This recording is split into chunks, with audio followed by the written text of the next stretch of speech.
still continuing with our 24-hour content marathon. Thank you to everybody who has been, actually, hold on just 1 second. I'll try to get this lighting a little bit better.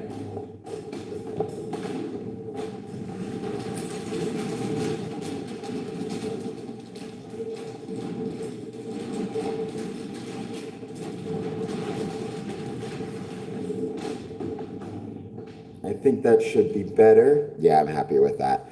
All right, let's give it a few. Let's see who joins. By the way, I posted some stuff on socials. So let's give it some time. Let's see who wants to jump on. I hope everybody is doing well. As always, I got my coffee, which I desperately needed. You can see behind me the Windsor Masonic Temple, where I got my coffee from. By the way, thank you so much to everybody who was part of the earlier stream I did outside on my way here. It was actually really crazy to see how many people showed up for it. So thank you so much for that. And for the time being, we're just going to wait to see who joins. Please hit like, please hit subscribe. Any thoughts you have on Freemasonry, let me know.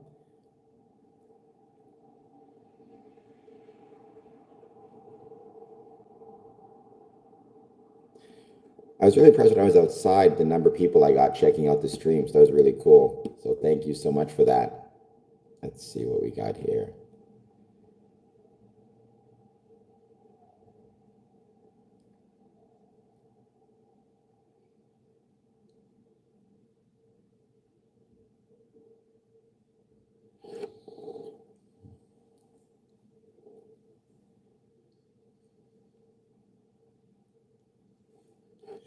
I'm very happy I got this coffee, believe me.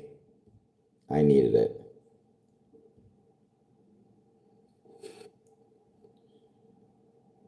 They have coffee club this morning, which I'm going to go to for sure.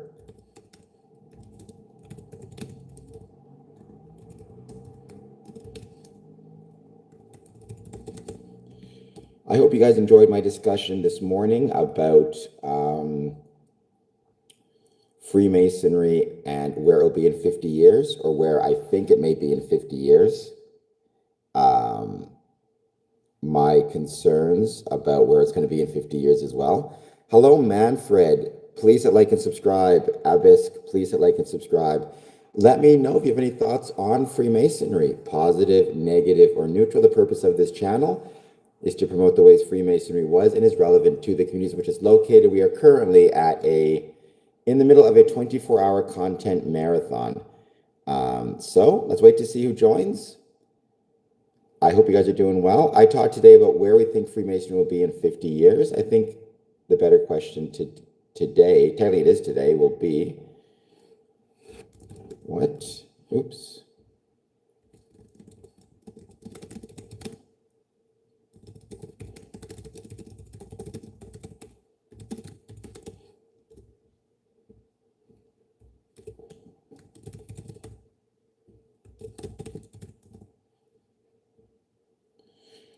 To everybody watching this, thank you for being here.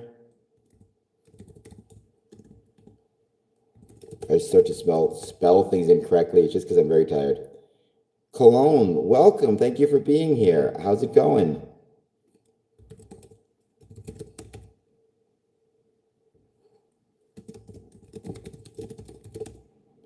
From Croatia as well, welcome. I hope that both of you guys will be so kind as to hit like and hit subscribe. There is Freemasonry in both Cologne and Croatia, if I recall correctly. I'd have to double check about Croatia, to be honest. 4LC, please hit like and subscribe. I'd be grateful.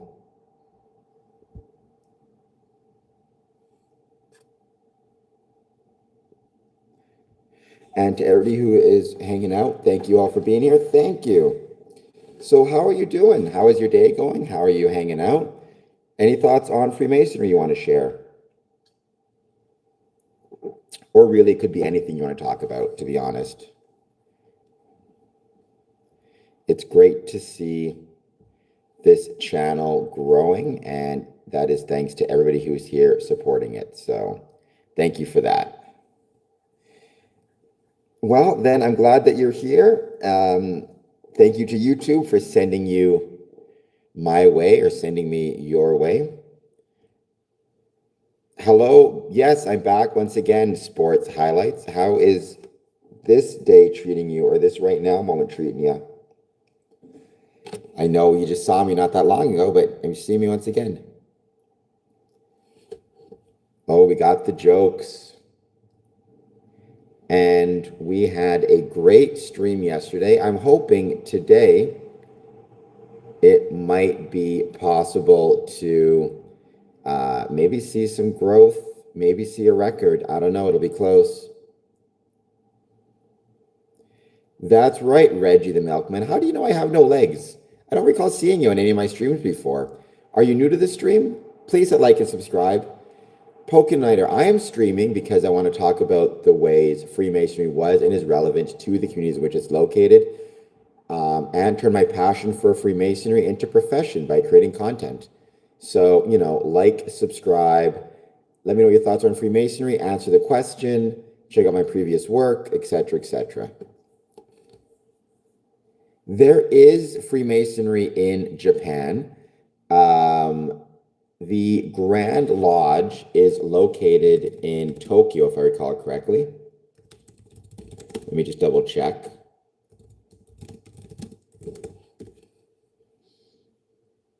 Yes, it is in Tokyo. It is the Tokyo Masonic Center, 413. Forgive me for pronouncing this terribly. Minetaku, Tokyo is where I believe it is located. But there could be many Masonic lodges throughout Japan. I'm trying to pull up the website, confirm it's legit. So Grand Lodge of Japan, formed in 57, it looks like. GrandLodgeofJapan.org. Yeah, it looks legit. But there is Freemasonry in Japan. It's something I really want to go to. There actually is an open house coming up in 2026. I just can't recognize the date because it's in Japanese. But if you go to GrandLodgeofJapan.org, you should see it. Hold on just one sec. Hopefully it hasn't passed by yet.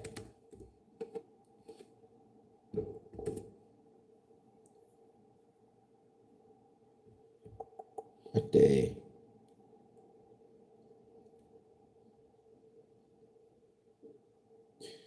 There's a Grandmaster's official visit in Tori, Kyoto, Tokyo Masonic Center, Tokyo Masonic Center.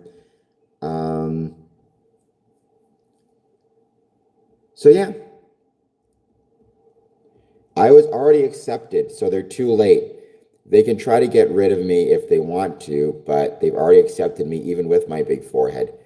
Lost boy, I will say, Freemasonry, it's about the internal and not external qualifications of man. And that includes the fact that they're not going to turn anybody away because they have a big, ugly forehead like I do. Or the fact that they have a big, we're ugly in general. They'll still let us in. Now, if I'm ugly on the inside, that's a whole different can of tuna. It is not seed in ho. I mean, I'm just going to call you seed if that's okay. Freemasonry absolutely borrowed a great deal from a great many sources, including Kabbalah, or at least has parallels to it. But ultimately, Freemasonry is not based on any one thing. The closest thing you can say is that it's based on, ultimately, stone Masonic guilds of the Middle Ages, the 14th and 15th centuries, up through to the 16th centuries. Ask George Bush. Well, George Bush was not a Freemason. George Bush was a member of Skull and Bones out of Yale, which is not a Masonic organization. It's a separate institution. No, not even alchemical, like literal stonemasonry, like literally building things out of stone.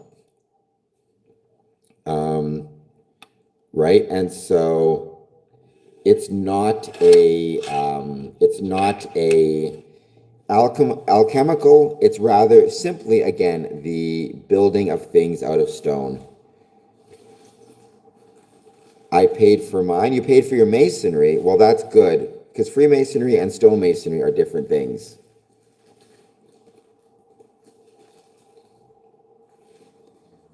He was a pirate. Who was a pirate?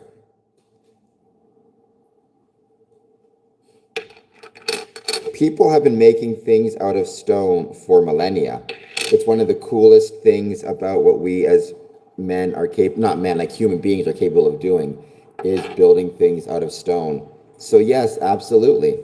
In fact, it was the ability to build things out of stone that ultimately allowed humanity to evolve into where it is today.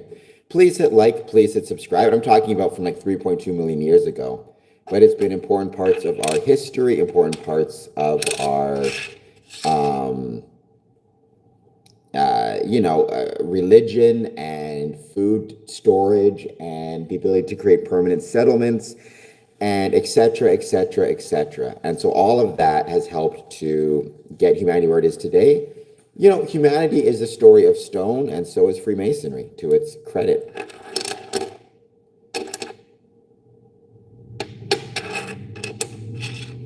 Captain Jack Sparrow. So, first Alberta, nobody wants to take over Saskatchewan. So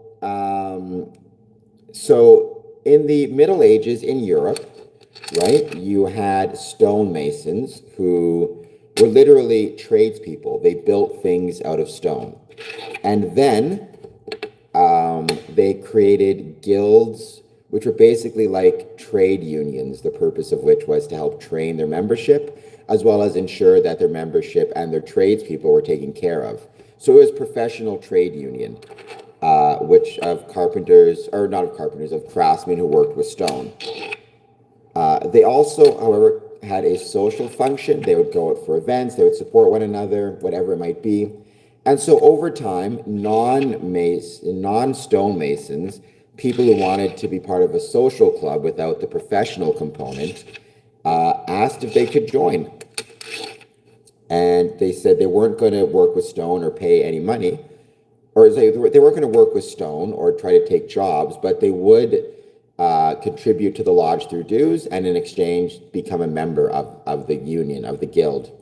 And so over time, the number of people who were involved in it in a social aspect grew, and the number of people involved in a professional aspect declined because there was changing economic interests. There were way less people building things out of stone than ever before, or requesting things to be built out of stone. I hope that made sense. Yes, I cannot make things out of stone. No, I'm a speculative Freemason, which means I can't build anything out of stone to save my life. But what I can do is talk to you about Freemasonry and why I love it. Well, fair enough. I'm a fraud, but I'm also a Freemason. What differentiates us from other men is our ability to self-reflect. Too bad we're not using it. I feel like you're making fun of me there, Jed, but I don't quite know why. Well, I mean, what's the point of going out with your friends on a Friday night, Seed? It's about enjoying one another's company, right? I mean, it's been a tradition for over 300 years. We just kept it going. There are a million ways you can, it's kind of like the Legion, which is a social club for veterans, began to allow non-veterans to join. What's the point? It's the social club. It's the social aspect. Human beings ultimately are social creatures. And what that means is we want to be part of something bigger than ourselves. And for many people, they get that through stonemasonry. Through Freemasonry. Yeah, well, it's George Willow. I mean, by definition, stonemasons built the pyramids. They had to, right? If anything built out of stone, again, by definition, is going to be built by stonemasons. So, sure. I don't think we want individual success. I think we want to be part of something bigger than ourselves. I also think you guys want to hit like and subscribe. I mean, you're not wrong. our ability, I think a lot of humanity would be way better if we were better at self-reflection. But having said that, we do our best. Maybe this channel helps people self-reflect a little bit. Elbow Man, many Freemasons would agree with you. Many Freemasons are themselves Christian. Nothing forgives sin but the blood of Jesus. I mean, I am not a biblical scholar by any means, so I will look him up for sure.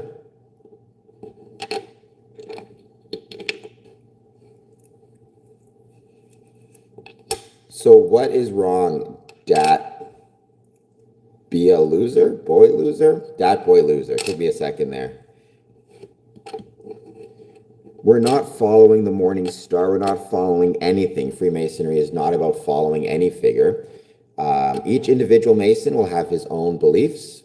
Some will be Christian, some will be Muslim, some will be Jewish, some will be Hindu, some will be Sikh, whatever it might be.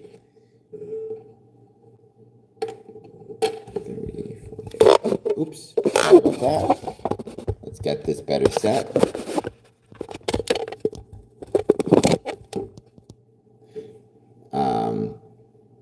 Live life. What am I stopping with here? 25.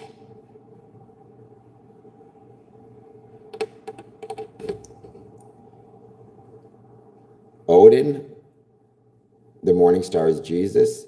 Don't worry, it's just my phone fell down. I came right back. So live life. What am I stopping?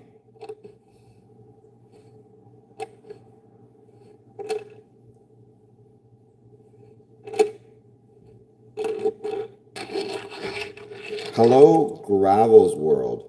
Which lie in particular, which I'm not lying at all, but nonetheless, which lie do you think I have?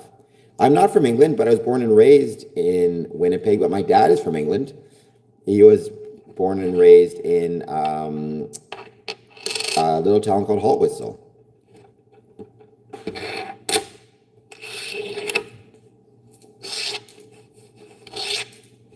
Have I been to... No, I've been to Newcastle and London and Edinburgh. By which I assume you mean I look very handsome, which, thank you, I am a very handsome fella, as are all Canadians, in fairness.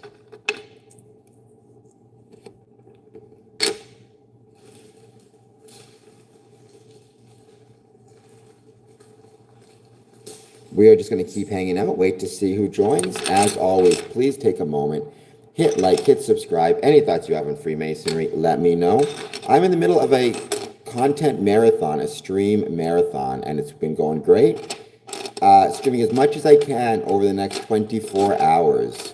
So support the channel, like, subscribe, super chat, etc., etc. I don't think I'm posh at all, and believe me, if my friends heard you say that, they would die of laughing. I might be the least posh person in the world. I am familiar with WWE. I'm actually a professional wrestler. But I will say in a Masonic content, or referee, I should say, in a Masonic content, yes, coffee. Harley Race was a Freemason. Damien Sandow is a Freemason. So there are several Freemasons who are part of professional wrestling. Those are the two ones that are the biggest ones that I always think of first and foremost, and that most people do. I mean, I think he really did it. Obviously, I don't think it's something I want to discuss here because the sensitive nature of it, I mean, that's a family. That's someone's, it's forget about the wife and kid aspect of it. It's, you know, a daughter and a grandson. And like, it is what it was. It's just a tragedy all the way around. And I don't think muddying the waters with discussions around he was framed or anything like that is helpful. So that's my thought on that.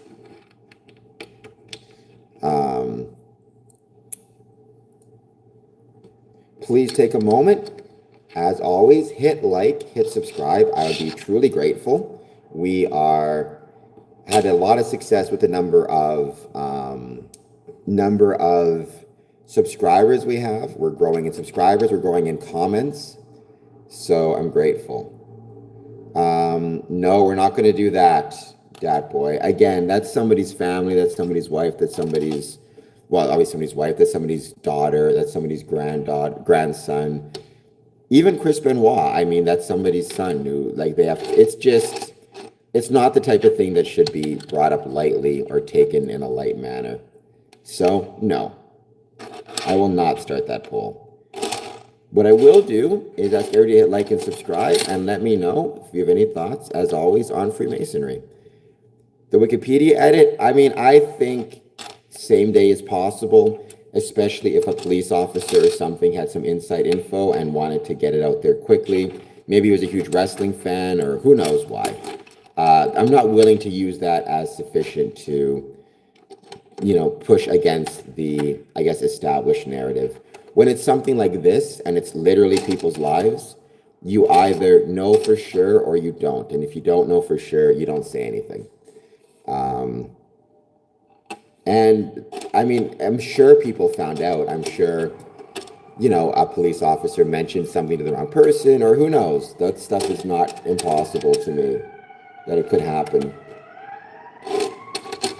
by any means.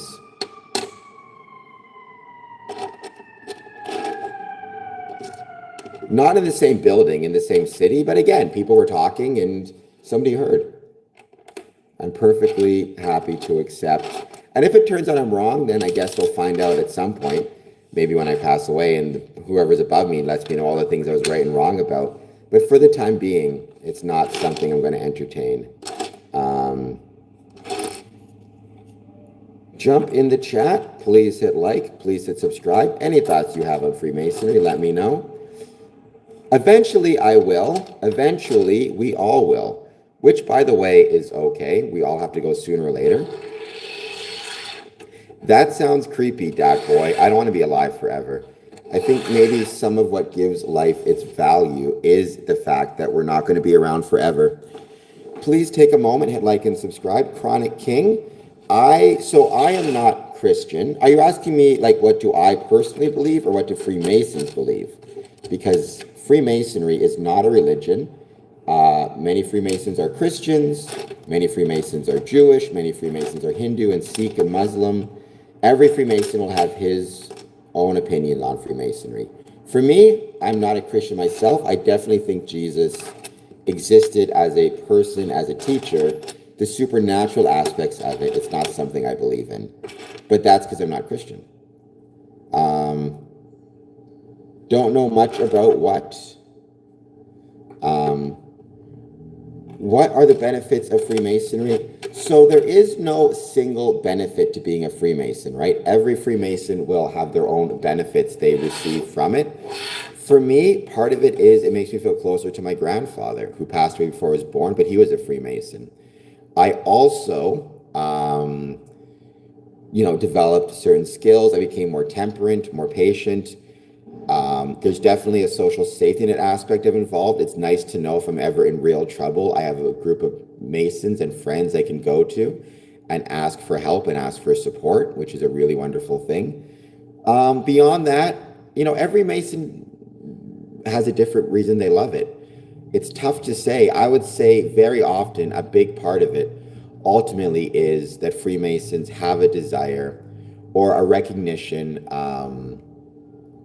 that they're developing certain skills. They're becoming better memorization, more confident. There's health benefits, right? Being part of a club or a group has been shown to help people's health and well-being greatly. So there's many different benefits. Freemasons don't have their own Bible. Chris LXX, what you're referring, what's called the Masonic Bible, is actually the King James Version of the Bible with a square and compass on the front, but it's not a unique translation.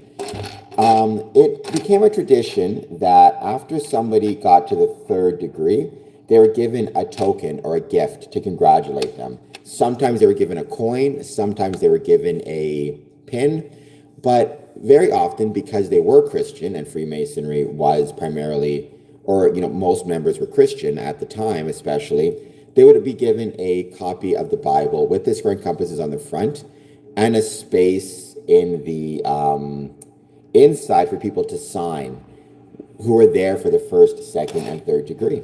So there you go.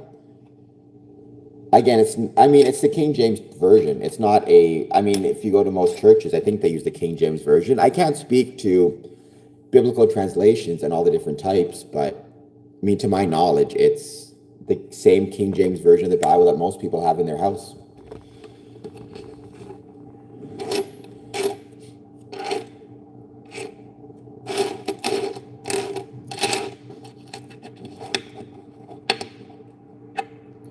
I have no idea what the Ethiopian Bible is, but okay. Again, I am the worst person to be talking about biblical translations. Again, it just goes on to the idea that it's some type of special Masonic Bible that has knowledge that no one else has is just not the case. As a gay, how does it... Well, first of all, whether I'm gay or not is irrelevant to being a Freemason. Freemasonry is about, are you a good man and honorable? And that's the end of it. I've sat in lodge with gay men and straight men. They're all my brothers.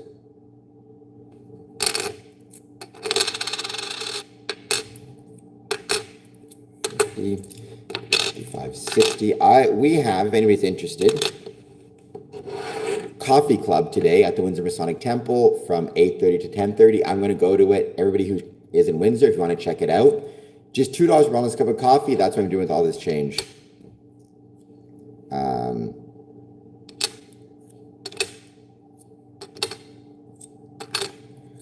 35 and 45 and 55 and 65.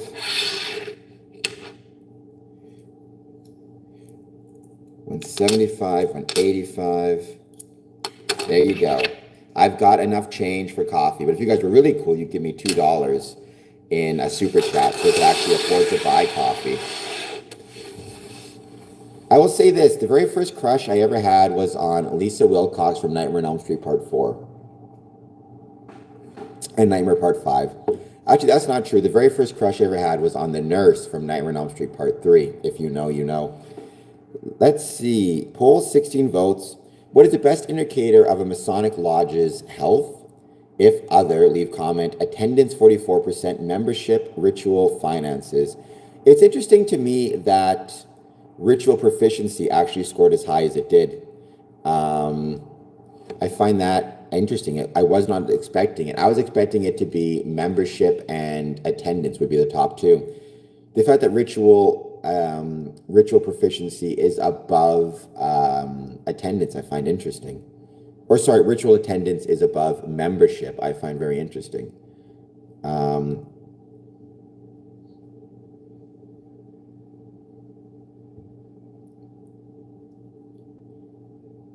Well, right now, attendance is at, where is it? Let's see, 41%. So it is in the lead, but yeah, it's not as high as I would have thought either. Dat Boy Loser, I've been asking this question a whole lot. I'm going to ask it to you as well. Do you know what medium is?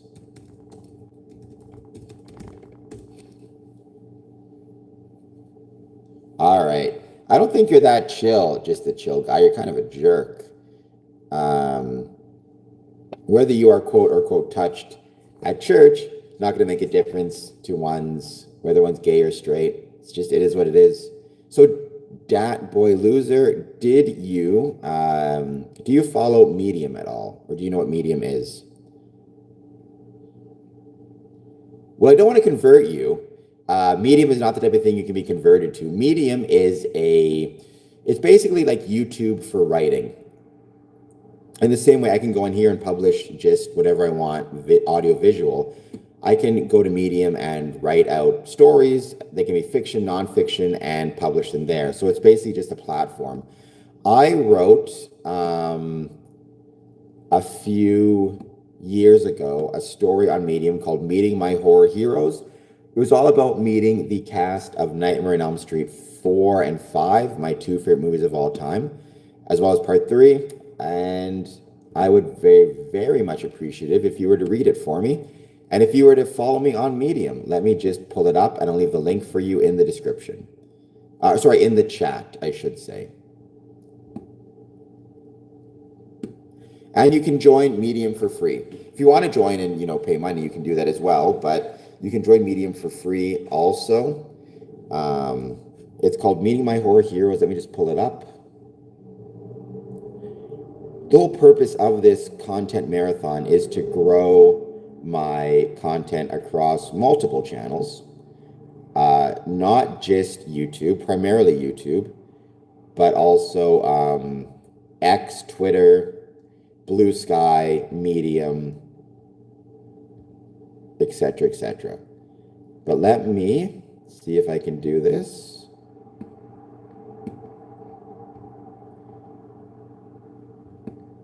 Because at the rate we're going, I may be able to, get some pretty decent channels across. So medium.com, creative, Meeting My Horror Heroes. Let me know, Dat Boy Loser, if you can see that link, copy and paste. Thank you, Yo Maple. I really appreciate that. I would be grateful. So I will say this, Dat Boy. I think, in my personal opinion, Hellraiser is the most underappreciated. Well, don't troll. That's just a jerky thing to do. Underappreciated franchise in horror, in my opinion. From so starting with Hell on Earth, Hellraiser 3, going through to Hellraiser 7, Hellworld, I genuinely think that is like a murderer's row of just awesome sequels that don't get near the love that they deserve, unfortunately. So I really think Hellraiser deserves way more respect than it gets. I've actually got here, I've got a box, or not a box set, but I got a cassette with Hellraiser 5, 6, and 7. Deader, actually, is a really good Hellraiser film that is not loved. Chris, you and I agree. Whoa, part 3 was awesome, Dat Boy. I strongly do not concur with that. I thought part 3 is one of the strongest ones. Honestly, and this is one of my horror movie hot takes, I tend to prefer the sequels to the original. The one exception is Halloween, but beyond that, the Nightmares, the Hellraisers, the Fridays, the Screams, I prefer the sequels to the OG. The I Know You Did Last Summer. 6 and 7 are awesome. 6 is Deader, starring, I can't think of her name, but she's absolutely beautiful and she's incredible as an actress, and it's a good movie. And then part 7 is Hellworld, which is a perfect like early 2000s kind of either late 90s or early 2000s kind of slasher film. I usually prefer the original. That's cool, Chris. I got a big nose. What can I say? Please hit like, please hit subscribe. Help me continue to grow this channel. I mean, I'm on a 24-hour stream like this, or 24-hour marathon like this. Obviously, we have to talk about things beyond Freemasonry. So if you want to talk about scary movies, by all means, I can talk about that all night. So, Chris, do you mean Hellraiser is the exception, or what is the exception to original versus remakes?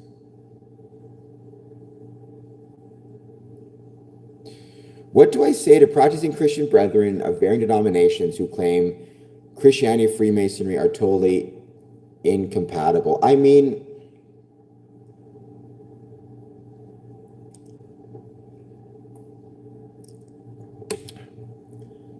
well, no, this is about Freemasonry. I have my personal YouTube channel. By the way, you can follow me there, Dat Boy Loser. YouTube.com/@CameronAdamson. I talk about scary movies on there a lot more commonly. Let me just pull it up. YouTube.com/@CameronAdamson. Follow me there. Every now and then I do some horror. So I think Alien is better. So going back to your question, sorry, about Christian denominations who claim Freemasonry and Christianity is incompatible. I always struggle with this because part of me feels like it's not my place to respond because I'm not Christian.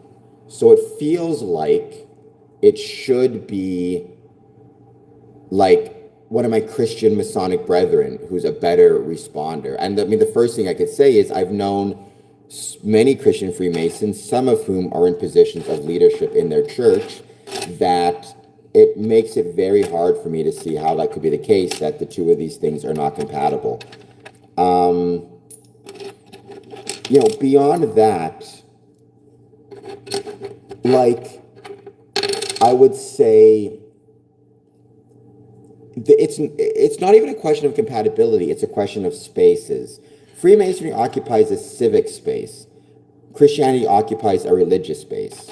The two are not meant to take away from one another. In some ways, they're meant to complement one another, but mostly they're meant to be different parts of one's life. Now, obviously, you're a Christian first, and your religion will be the most important thing to you.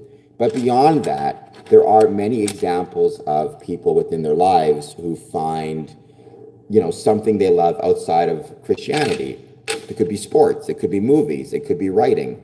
It just so happens that for many Christians, it's Freemasonry. I hope that made sense. Well, that's always a good point as well, right, Yo Maple, which is you want to ask them why they believe what they believe, because without knowing it for sure, it's hard to formulate the best answer.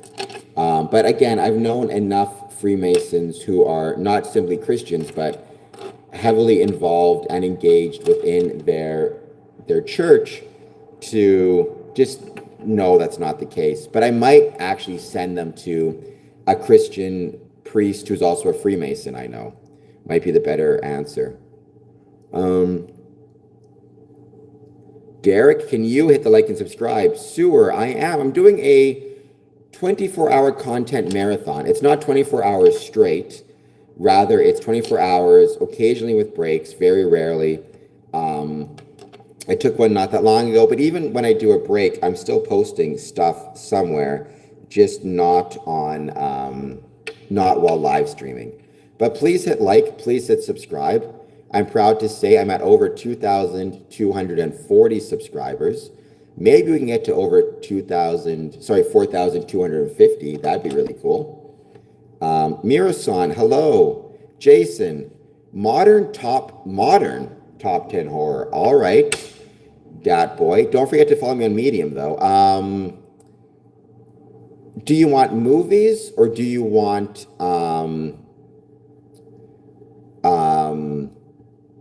franchises? I mean, and also, what are we defining as modern horror? What is the cutoff date? Because, like, would Scream count as modern horror? Because Scream came out in 1996, right?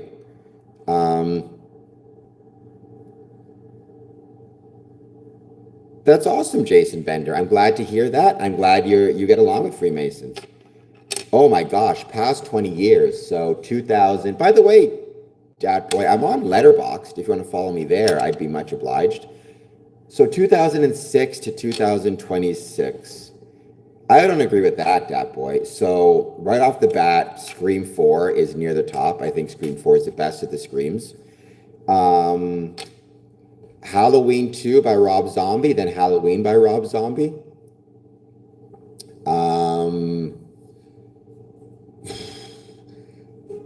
The most recent Hellraiser with the female Pinhead. The Babadook. Annabelle Creation.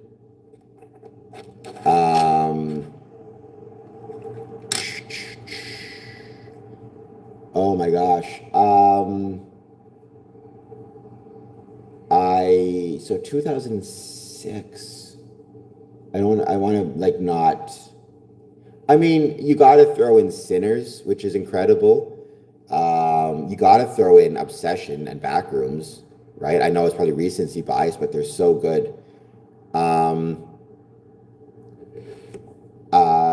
think I'd go with. I think that's 10, right? John Michael, I love it too. So, Dat Boy, this is maybe one of my hottest of the hot takes um, when it comes to horror movies. I think so. The best scary movie, the best horror film, sorry, the best film in the Halloween franchise is without a doubt the original Halloween from 1978. The second best is Rob Zombie's Halloween 2. I genuinely love that movie. I think it's the second best in the franchise. And then the third best is Rob Zombie's Halloween remake. Um, I've not seen Iron Lung, but I've heard it's very good. So I want to see it. It's colder. I mean, I think it depends what you're going for. I still get scared by scary movies, but when it comes to slasher films, like, going back to modern horror, I loved Sorority Row. I loved Prom Night. I loved all those within the last 20 years. They don't scare me, but they're comforting because I know the beats, I know the people, like I know the characters. They remind me of kind of my, a thing I love. It's like a comfortable blanket almost watching those movies, which I know is a strange way to talk about horror, but there you go. Um, Chris, I think most people don't. I think I'm the exception, but I do really love the Rob Zombie Halloween films, both sets. Um, I don't want to hide the channel. I want people to like and subscribe. Never seen the Terrifiers. What can I say? CBC, would it make a difference if I was or not? What I am is a Freemason, and that's the most important thing. Please hit like, please hit subscribe. We are getting up there in streams. Now, by the way, I do want to remind people tonight at 9:30, I am going to be live streaming the Windsor Detroit fireworks. Detroit go for launch.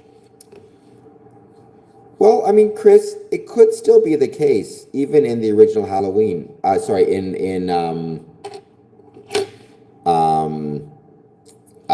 Rob Zombie's Halloween. I mean,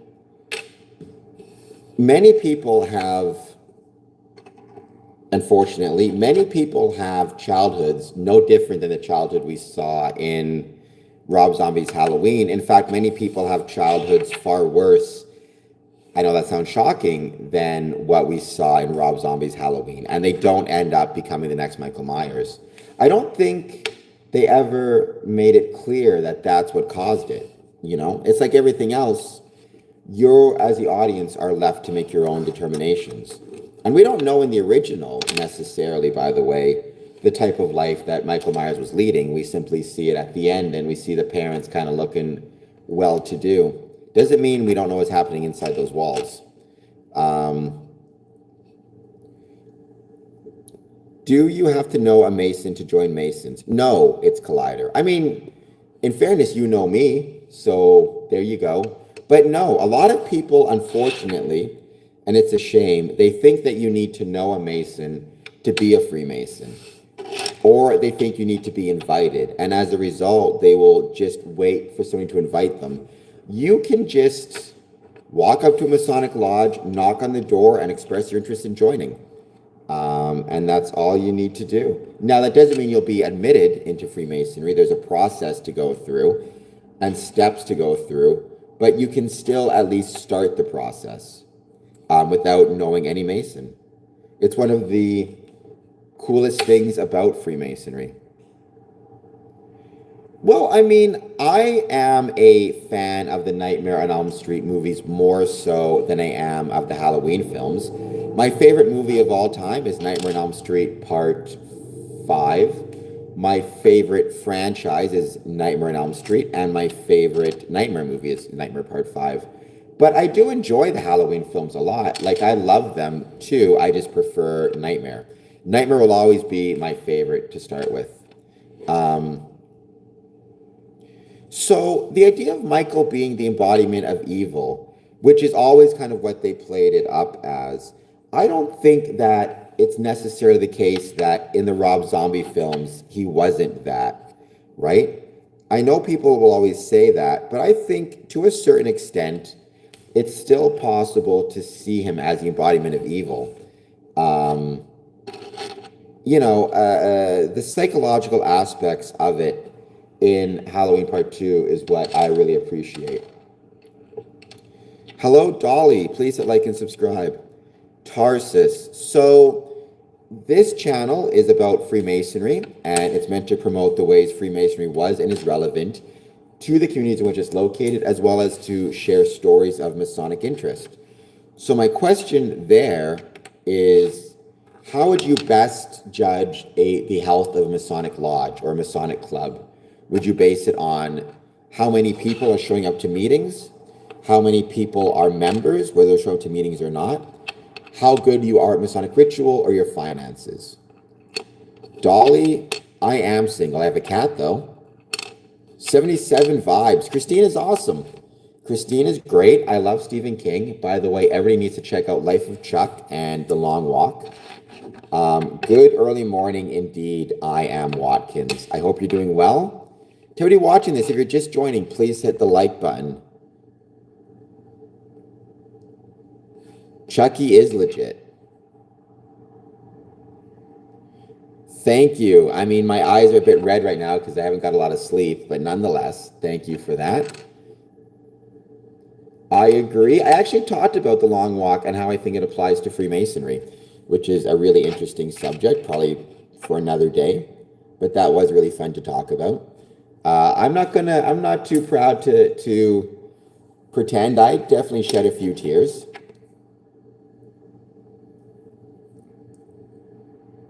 I don't know who that is, Tarsus, but welcome. Thank you. I am Watkins. Did you answer the poll question? And if you did, what were your thoughts? I'd be curious to know.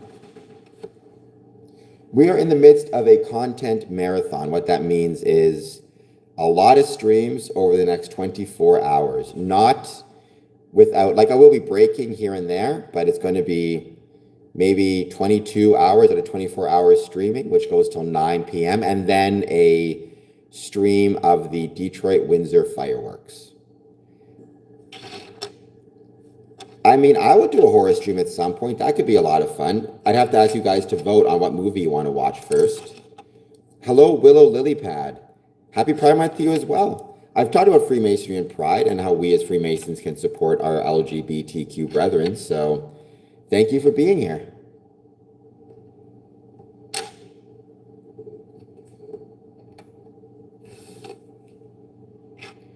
Do you have any thoughts on Freemasonry? I did see the Hatchet films, not all of them. I really liked the first one. The second and the second one, I saw parts of it and I enjoyed it, but I forget why I couldn't finish it. I don't remember why. If I were going to start out, I'd start out with the nightmares.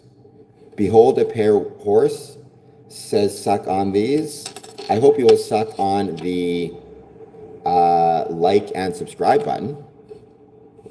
I really liked the 2014 Evil Dead. In fact, I remember watching it in theaters and liking it so much, I actually watched it twice. I watched it, I left, I bought another ticket, I went back in and watched it again.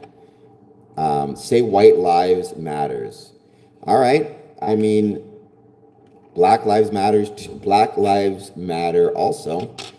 And I would suggest that the concern that they have when they say Black Lives Matter is not that they don't think white lives matter, but rather they recognize there are some historical and modern inequities that should be dealt with. Len1, I like meat as well. Please hit like and subscribe. That movie was fire. I agree. I also liked the most recent Evil Dead, and the new one that's coming out looks really good also. I like meat.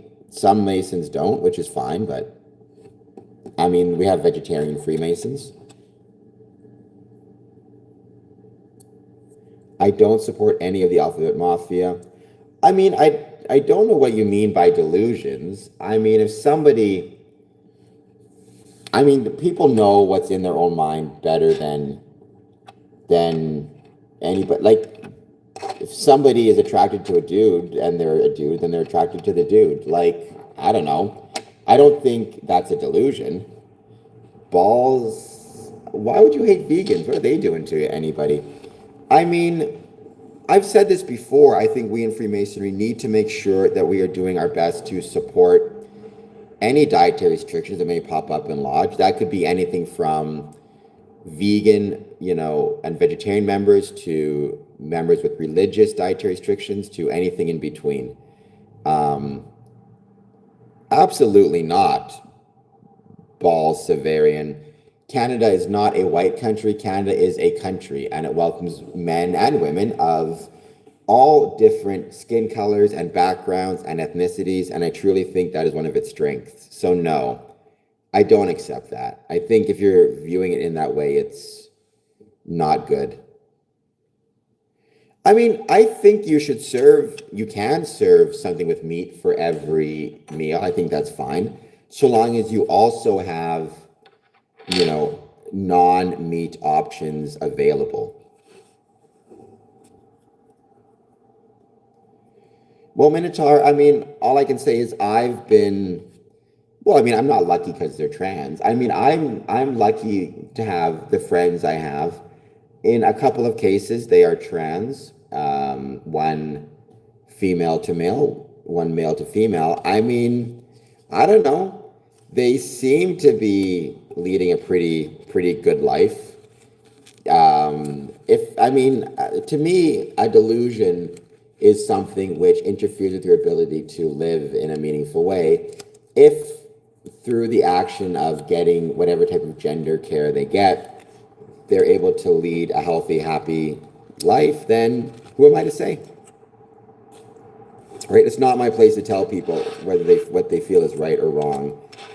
If those feelings and the treatment for those feelings result in them, having a good, healthy life.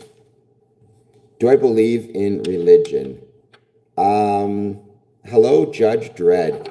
I don't know. People seem to be able to hear me. I'm not going to fall for that, Ray. I agree. Grown adults can make grown choices. Hello, Silence. Please hit like and subscribe. I mean, I know enough transgender individuals, all of whom have been always, super good to me and kind, and there's no reason for me to doubt their ability to recognize what's happening. So long as obviously a doctor is signing off on it. I would never support anybody going into a back alley and purchasing like hormones from somebody they've never met before, right? Like that's not cool, obviously. But so long as they have a doctor who is working with them and signs off on it, then I didn't go to medical school. What do I know, Right, but I think from a Masonic perspective as well, our goal has to be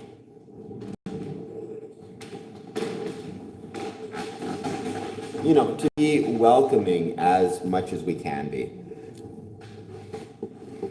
You sound like you're out of Ghostbusters. Is that a good thing? Tip-top engineer? Please hit like, please hit subscribe. All right, Ray Allen, let's hear the question. Anybody has any thoughts on Freemasonry, positive, negative, or neutral? I'd love to hear it.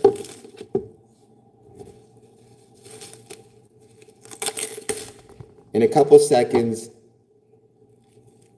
it just got a mad echo. Anybody else having trouble with the audio? I may have to restart the stream, which I can do if the audio is becoming problematic. Just let me know.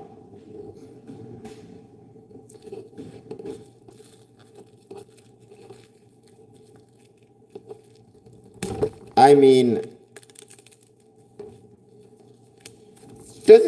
small towns, okay. Yeah, I could use a microphone, honestly, but small towns throughout the world, not just in New Zealand, very often had a Masonic lodge. It was just a common thing, not just in small towns, but in big cities as well. it was kind of a part of the fabric of the small town to have a Masonic lodge in it. So it doesn't shock me. I mean, it's no different than what you saw in a variety of different towns and cities throughout North America and New Zealand.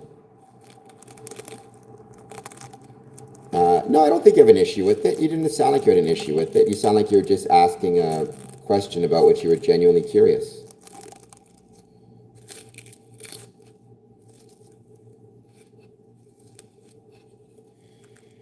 I mean, Yo Maple is right to a certain extent, although definitely and unfortunately, we are seeing a reduction in that. That kind of goes back to what I was talking about earlier today, which is where will we see Freemasonry end up in 50 years? You know, as we are seeing, unfortunately, the number of, like, as we are seeing a reduction in Freemasonry, another thing that we're seeing with it is a greater and greater number of Masonic buildings and lodges in rural towns closing down and membership affiliating or joining city lodges. And at what point the question becomes, are we going to see our Masonic lodges become, if not exclusively city-based, you know, significantly majority in the city? Good, Ray Allen. I mean, I always love to hear that a Masonic building is being kept in good condition, and I always love to hear that a Masonic building is being kept up. I think it's a shame when we see our buildings not being kept up in as good condition as they could be.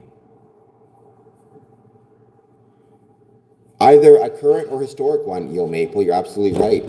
I mean, I remember when I was in Los Angeles, I was staying in this Airbnb, and I Googled, just out of curiosity, Masonic lodges, and it turned out there was a Masonic lodge literally less than a block from me. It was a historical Masonic lodge that had been converted into a recording studio called Village Studios, where, amongst other things, the incredible and amazing Fleetwood Mac recorded Tusk. Ray, I mean, that is awesome. I hope that you will maybe one day send me a picture of it. You know, you can share the picture of it on my socials. Mr. Mitz, who has the Pennywise. We were just talking about scary movies. A Masonic lodge is, well, technically, Masonic lodge refers to the group of people, and where they meet is called their Masonic building.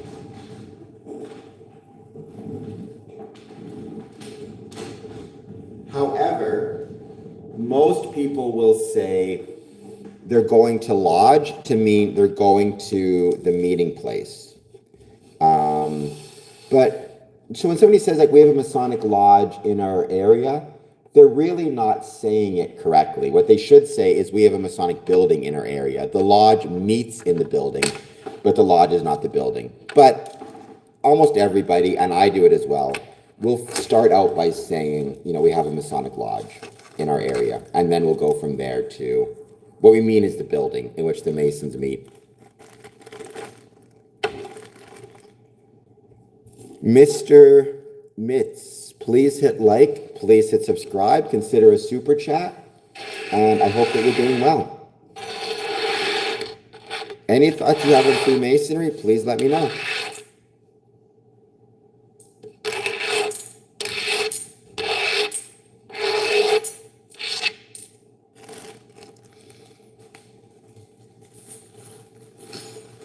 We're just going to keep hanging out, wait to see you join. Like I said, this is an interesting stream. It's basically a marathon stream.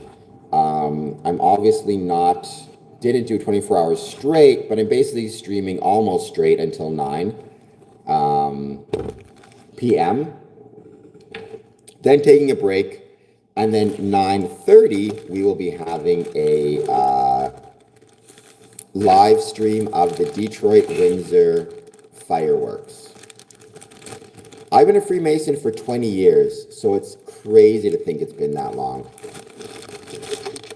I mean, when you say allowed to, there's no Masonic prohibition against just drinking. Now, some places, like some Masonic buildings, the rule is you're not allowed to drink in the Masonic buildings. Some Masonic buildings and jurisdictions are dry.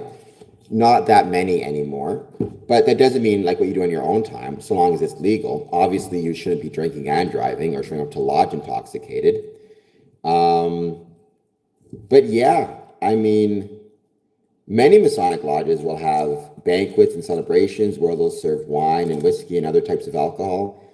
It just depends on the lodge and what the lodge is up to and what it wants to do.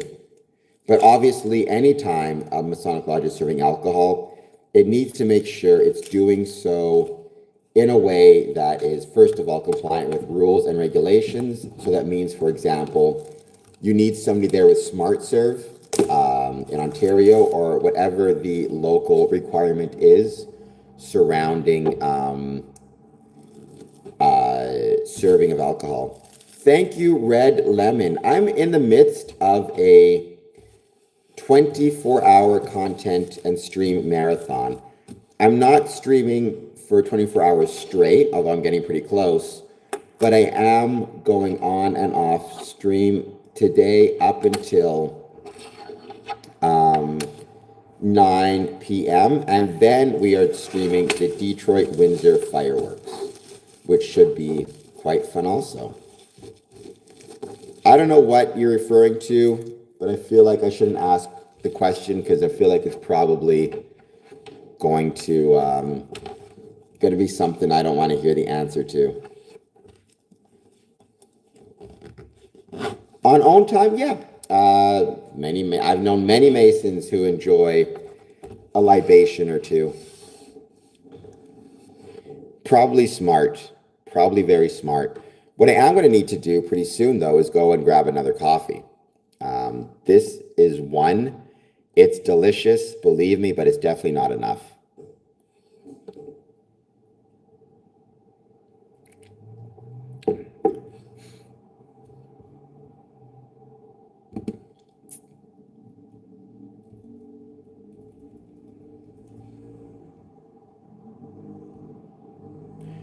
So we're still just hanging out, waiting to see who wants to jump on, who wants to say hello.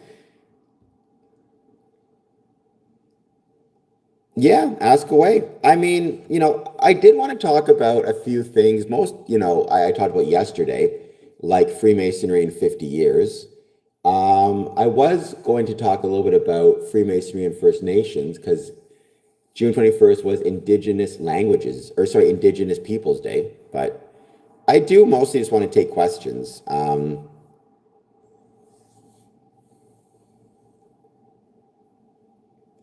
But we got the trolls back as well, which is perfectly fine. You get used to it.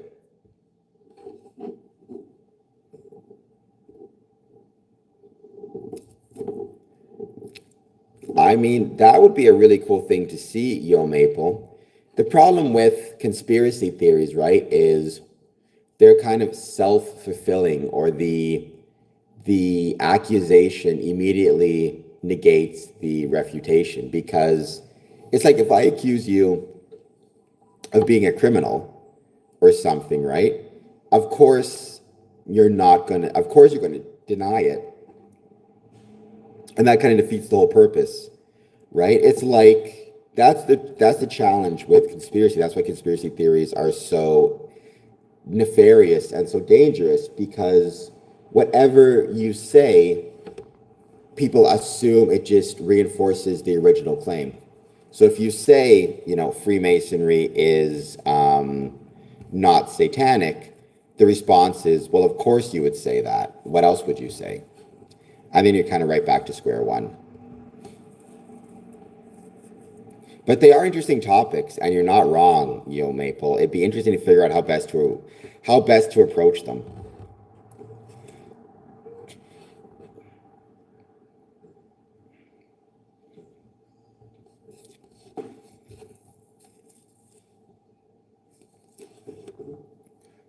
What is the best indicator of interesting how attendance is really not that much in the lead. at all.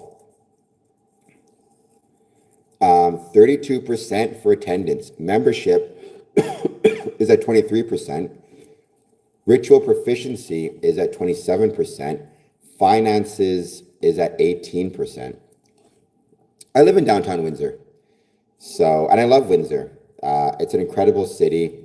I'm grateful to be a resident of Windsor. I've said it before, like Freemasons should be proud of where they're from and should be honored to be where they're from, wherever that may be. So if you are from your town, you should celebrate it. I said this before, but one of my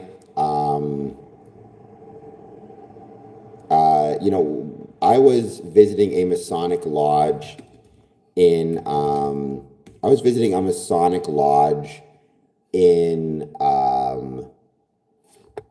Chicago, and after the meeting, the lodge went out to a bar close by for drinks, and everybody was talking about how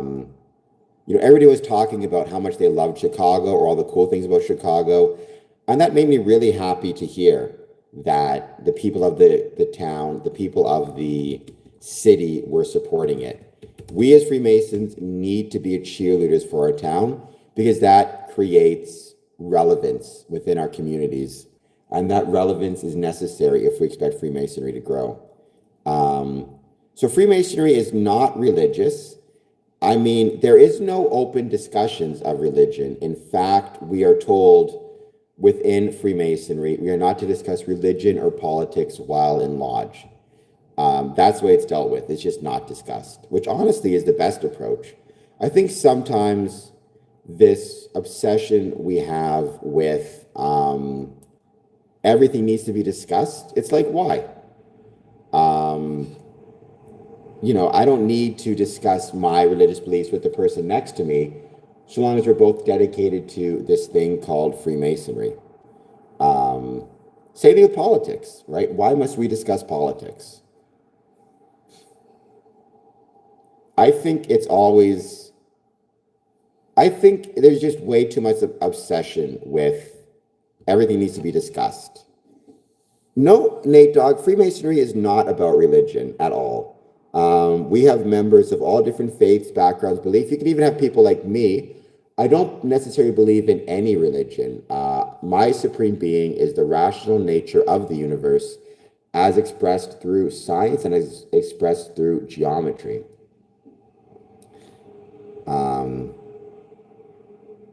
I don't disagree. I think it's awesome as well.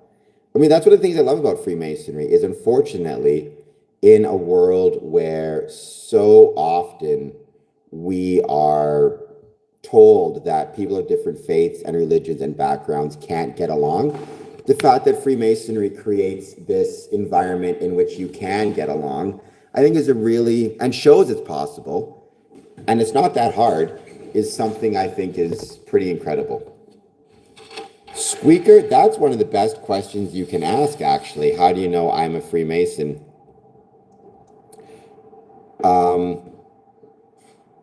First of all, please hit like and subscribe. Black Hole Sun. So the best way to do so is to ask to see a Masonic dues card.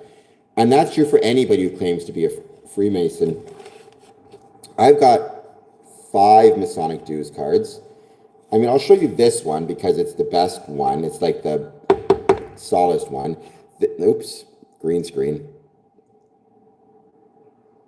Let's see if I can actually get you to, there you go. This is a Masonic lodge from the Lodge number 50 out of Israel. This is Border Cities Lodge out of Windsor, Ontario. We have Windsor, we have Tranquility, and we have Harmony as well. That's the best way to check. A lot of people will say that they are Freemasons.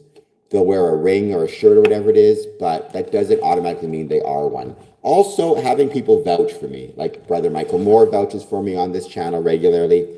That's a good way to do it as well. Diggity Dog, please hit like and subscribe. The handshake doesn't mean anything necessarily.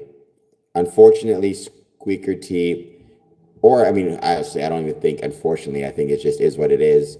Many of those Masonic modes of recognition are out there in the world for better or worse.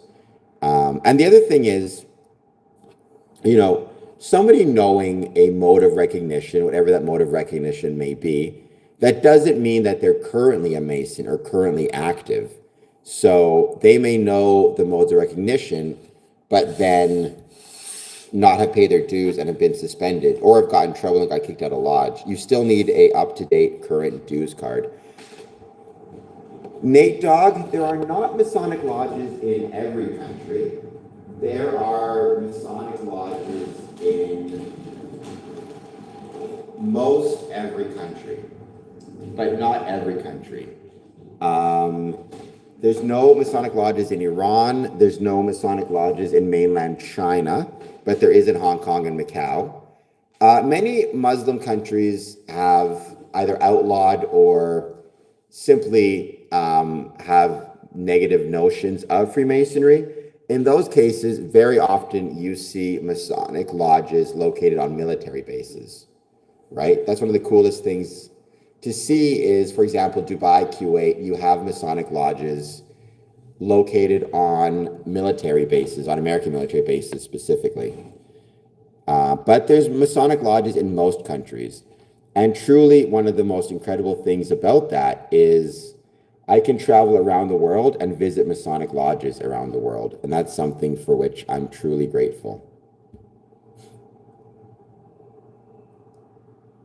Yes, Ray Allen, that is exactly the case, right? Geometry was so incredibly important to stonemasons for their technical prowess. And in fact, some historical documents or some historical records indicate that stonemasons were in some ways the one group that were able to actually maintain the knowledge of geometry and pass it down to their apprentices. So yeah, absolutely. Once again, not a fan of that symbol. I am a very handsome Mason, though, I will say that. I mean, China, again, it's mainland China, and I don't know what the issue is in China. I mean, I'm not a mind reader. I suppose I don't know the issue in either for sure. In Iran, it was primarily because Freemasonry was a civic institution that welcomed men of different faiths, and the Iranian Revolution was to install one faith, right? Hello, Open. Thank you for being here. In China, I'm not sure, but I do think, as a general rule, communist countries have always been more hesitant about supporting Freemasonry. Why that is, there's probably different reasons, but I think primarily it's because a civic versus a civil relationship is very important for Masons to consider. I don't think anybody will take over the world, but we'll see. Please hit like, please hit subscribe if you're just joining us. I hope you're all doing well. I mean, numbers wise, the numbers are dropping. Maybe you're in an area of highly concentrated Masons for some reason, which I think is awesome and very cool, but that's great. I hope they always are good customers and treat you well. I don't think there are aliens, President Z or otherwise.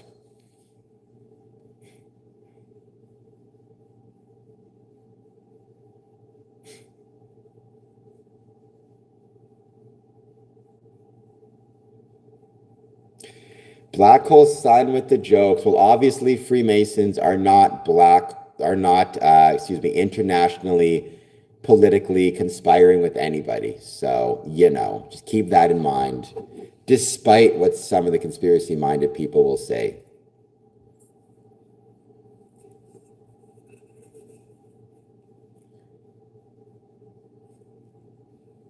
Lim Han is angry.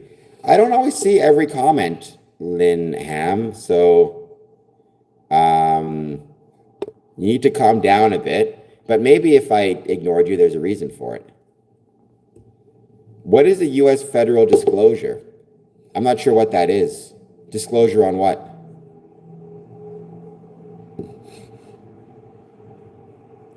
I mean, does anybody like international political conspiring?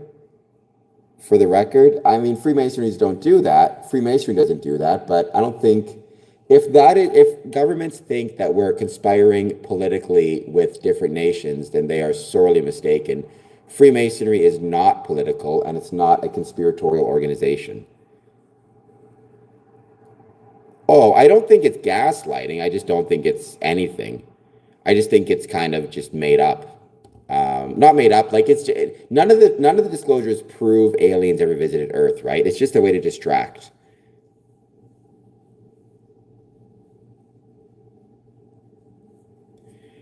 I actually don't know, Squeaker T, why that's the custom. I've never been in Demolay. I know it's the custom, and it goes back to the founder of the founder of Demolay, Frank Land. Everybody called him Dad Land. I don't know why. I don't know if he wanted it or if people just started doing it colloquially and it kind of caught on. I'm not sure where that tradition comes from.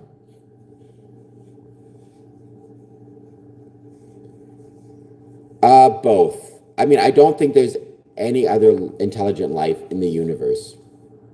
There may be some amoeba and some single-celled organisms, but I don't think there's any other intelligent life that would have the capability to either be at our level or beyond in terms of space travel.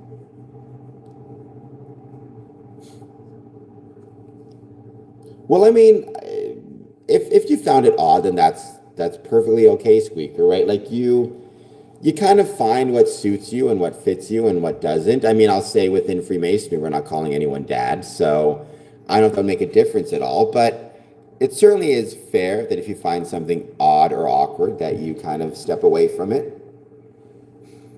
But I know it's been a common practice since, I think, 1850 when Freemasonry started, or sorry, when Demolay started. Because again, the founder of it was a gentleman named Frank Land. And I know he was called, Dad Land. So, Black Hole Sun, the Freemasonry originated with stone masonry in the Middle Ages, and the wardens and masters, etc., were ultimately all stone masons and stone Masonic officers. Yes, Ray Allen is correct.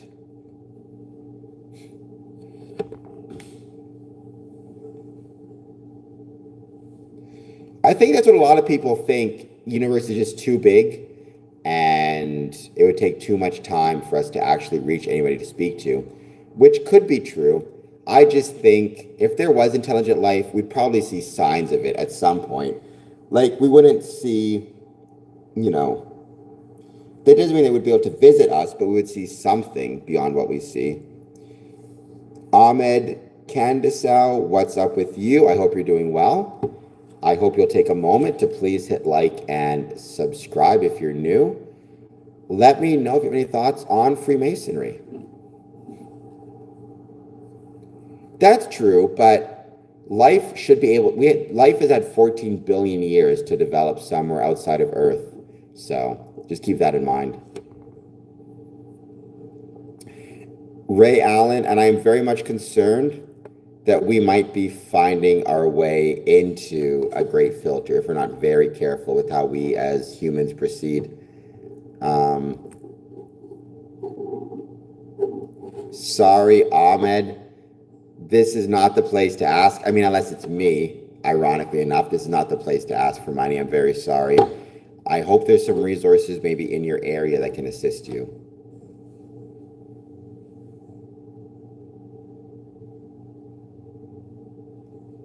We are going to keep hanging out. We're going to wait to see who joins. Well, I mean, that's possible. I just think if we're talking about alien life that has some type of, I don't know what the word is, like intelligence where it's building spaceships or can build spaceships, I don't think that exists.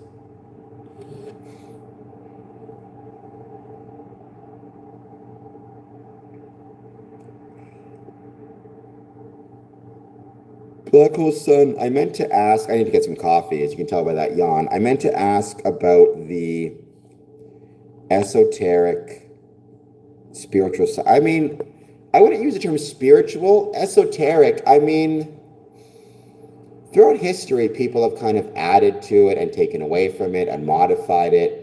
Sometimes I think it was done just to big people up. I mean, the earliest examples of kind of a esoteric connection was all the way back in the Regius poem of 1390 or a little bit later.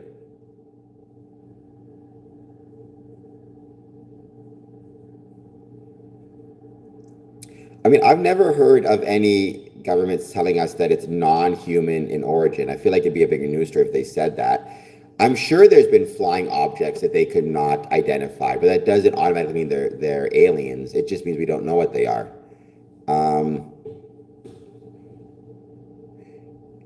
well, I mean, when it comes to these aliens, again, it could be military technology, it could be other governments' technology keeping it classified. It could be sunspots, it could be aliens. I'm not betting on aliens though, for the record.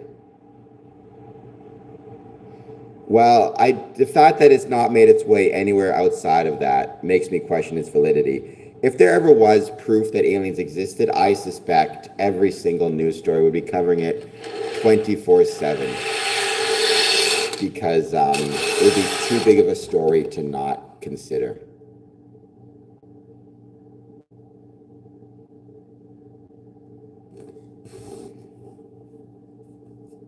My money is an ultra top secret. If I had to place a bet, that is what I would bet on too. Right now, though, what I need to bet on is that I need to run to the washroom and I need to make more coffee. So I'll be back in a moment. Keep answering that poll question. Let me know any thoughts you have on Freemasonry, positive, negative, or neutral. I'll get back to your questions when I return. Super chat, like, subscribe, comment. It'd be much obliged.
I definitely needed some people as I was gone.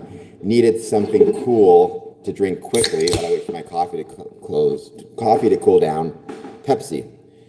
Good old caffeine, any way, shape, or form. Could you see Freemasonry becoming more secular?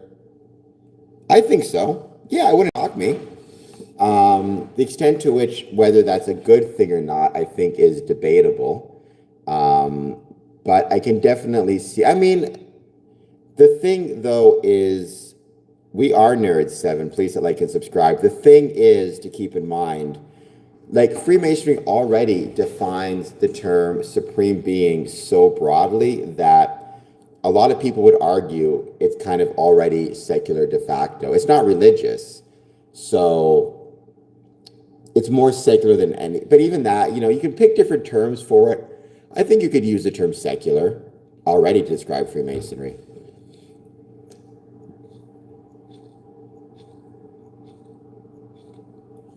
So I am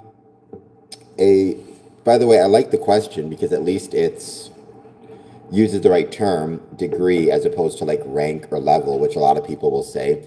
I am the highest degree in Freemasonry, which is I'm a 3rd degree Master Mason. I'm also 18th degree Scottish Rite. I also have the office of Worshipful Master of my lodge, Border Cities Lodge, number 554, and past Master of a couple as well. I mean, I couldn't. Are you saying, like, could Freemasonry? There'd have to be.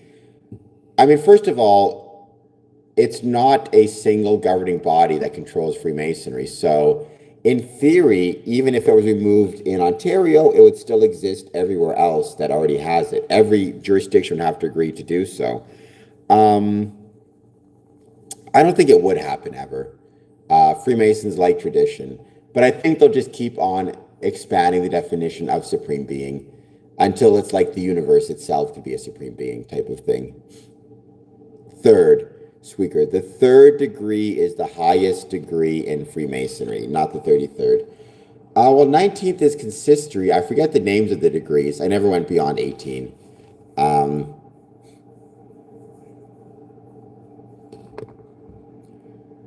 don't know what this debate is in the chat. It looks like there's a debate about whether aliens and UFOs exist or not. I assure you, I'm a Freemason. I'm not hiding the secrets of aliens and such. Just for the record.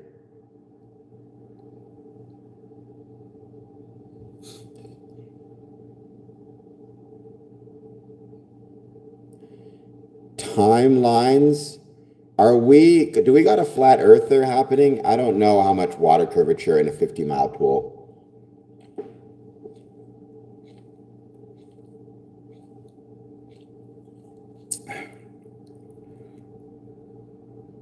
That is true, but not all the time. Clearly, you've never seen a raindrop falling from the sky. It ain't level there. It's very round.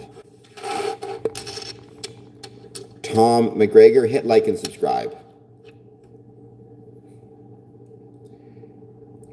Yeah, and I don't see that happening, Joe Walker. Again, I think, the definition is already broad enough. I don't think it is an issue. And honestly, even if you were to go full quote unquote secular, I just don't think it would make a difference in terms of our membership numbers. We're not beating away a whole bunch of atheists just desperate to join, but that they can't.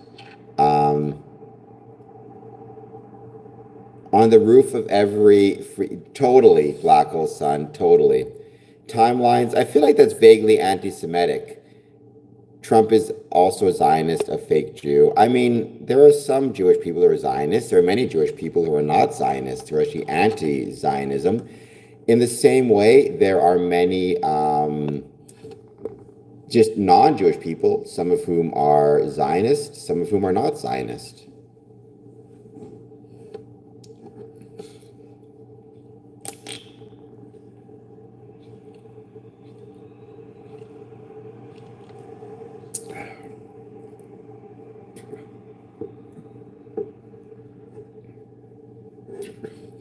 I've never heard the phrase Jesus itself. I mean, Jesus was Jewish, right? We know that. I needed caffeine and the Pepsi was colder. I got my coffee as well right here, but obviously I can't drink it yet because it's still too warm. I want to get something, caffeinated in me quick that was easy to drink. So Pepsi it was. Though I prefer Coke to Pepsi.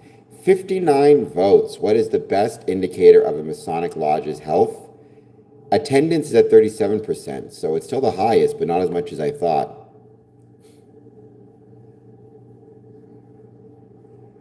Squeaker, no. You do not get a permanent position at the door if your name is Tyler.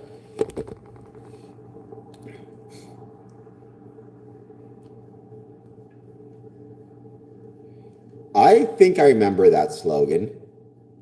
I've never tried Red Bull. I like coffee, I like pop, but I think Red Bull will be just too much for me. So I'll stick to coffee and I'll stick to pop.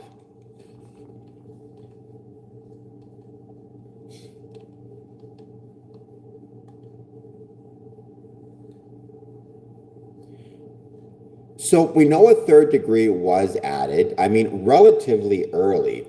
I think if I recall correctly, the third degree was added in like the 1720s to 1730s, and Freemasonry, formed in, the Grand Lodge formed in 1717. So yeah, the third degree was added. I forget exactly when, and it's really interesting because we don't even necessarily know who authored the third degree. That's kind of one of the more fascinating things about it, is the authorship remains a mystery. I've always thought it was Anthony Sayer, the first Grand Master of the Grand Lodge, but that is up for debate. So, I mean, it's obviously a ceremonial position, the Tyler. In theory, it's meant to represent guardianship of the door and to make sure anybody who's trying to sneak in is not successful. In modern times, very often it's simply the office given to usually a past master, an older member, as almost an honorific or a way to show honor to them.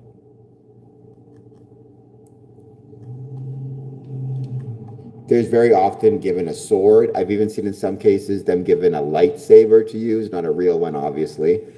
And so, yeah, it's an interesting position. Obviously, the position that has the most influence in the Masonic Lodge is the Worshipful Master, but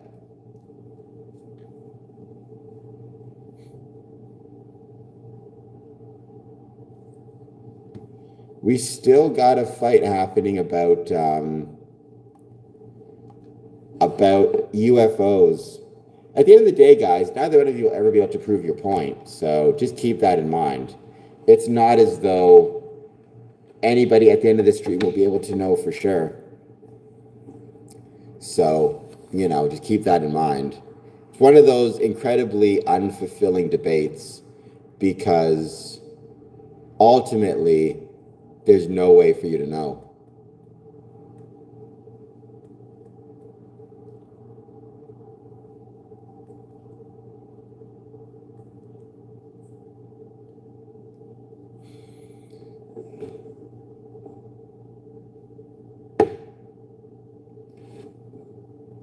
Well, I'm saying neither one of you, if the argument seems to be, the basic premise seems to be, are the aliens, is the UFOs proof of alien life or something else? I'm just saying, at the end of this fight, nobody's gonna have proof of what it is. So I'm not sure if it's necessarily that useful to get into the debate. I don't know which side which is on. I just keep seeing back and forth about debating about aliens and whether they exist or whether they don't exist. So whether it's a psyop or whether it's alien technology or whether it's human technology that's classified or Lockheed Martin. I'm just saying, neither one of you guys are going to be able to prove your point. So just keep that in mind. It might feel like a very Pyrrhic victory. I mean, I just suspect strongly that if it was aliens at this point, they'd be impossible to hide.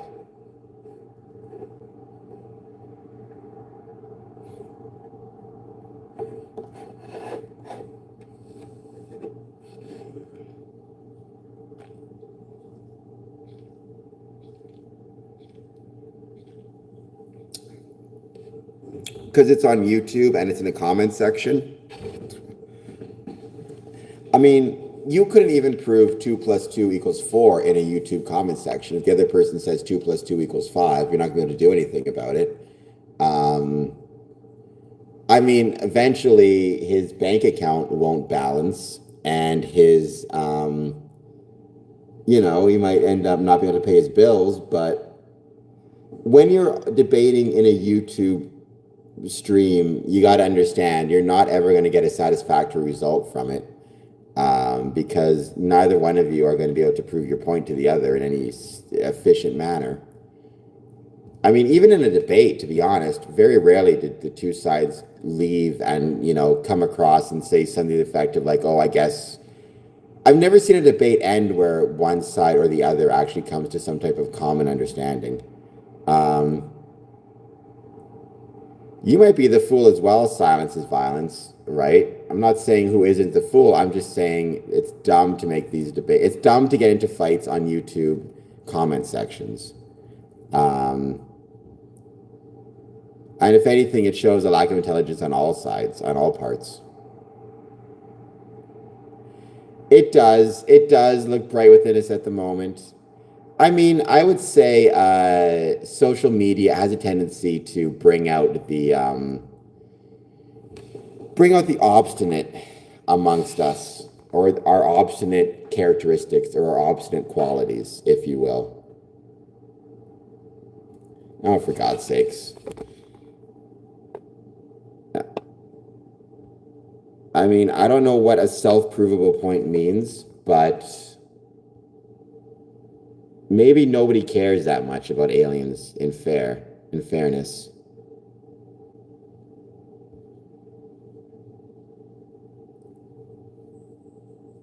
No, I think he just you see this all the time in all sorts of different social media platforms where eventually people get just on a point and that's kind of the end of it.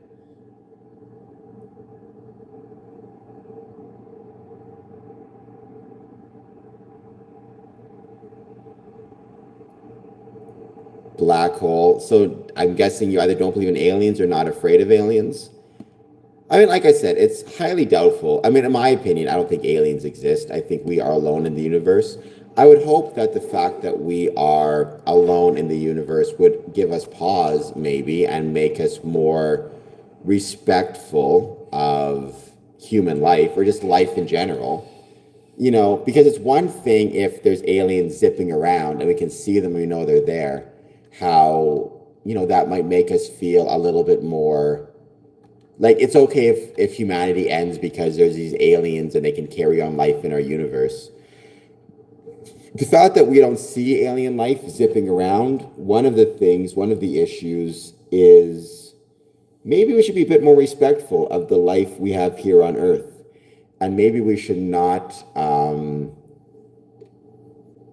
be so cavalier with it all the time. Because if humanity does end in any meaningful way, then maybe there's nothing else out there.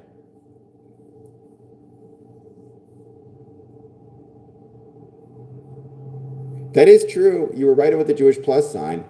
The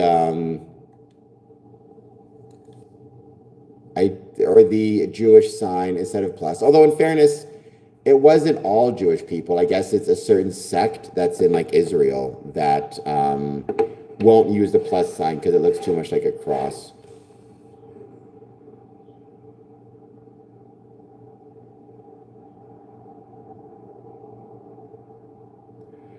The stalemate is the issue of mystery. This is much the same as presenting opinion for and against existence of ghosts. And that's a good way to look at it, Yo Maple.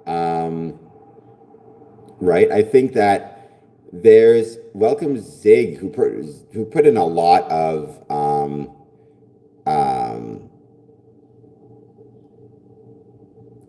comments, so it's much obliged. Until it's definitive, everyone is right until proven. I mean, there's some argument you could make, and that's fair, right? Because it's one of those things where if nobody knows for sure, if there's no definitive proof, you might as well argue from the perspective of everybody's right until proven otherwise, or everybody's wrong. Both kind of work out the same.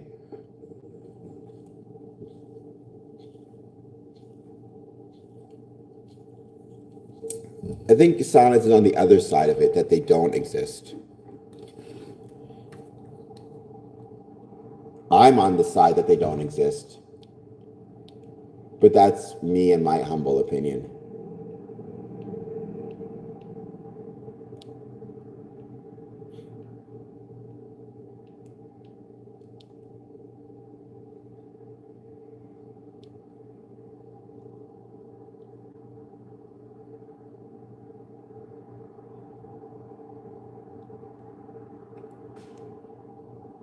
I always wonder, though, if aliens do exist, would they have Freemasonry? Would they have a concept of Freemasonry? Would they understand what Freemasonry is or what Freemasonry means?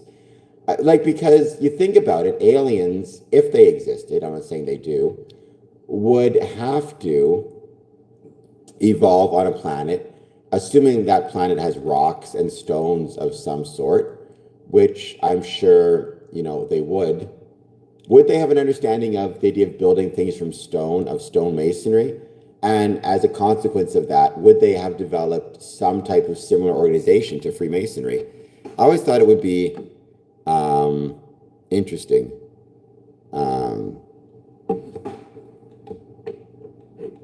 Science is pointing toward they do. Why do you say science is pointing towards they do? What do you know about Ronian's handbook? I don't know anything about Ronian's handbooks. I don't know what the handbook is, so I can't speak to it. And Yo Maple, that is true. If the conspiracies are to be believed, then the Masons are hiding aliens.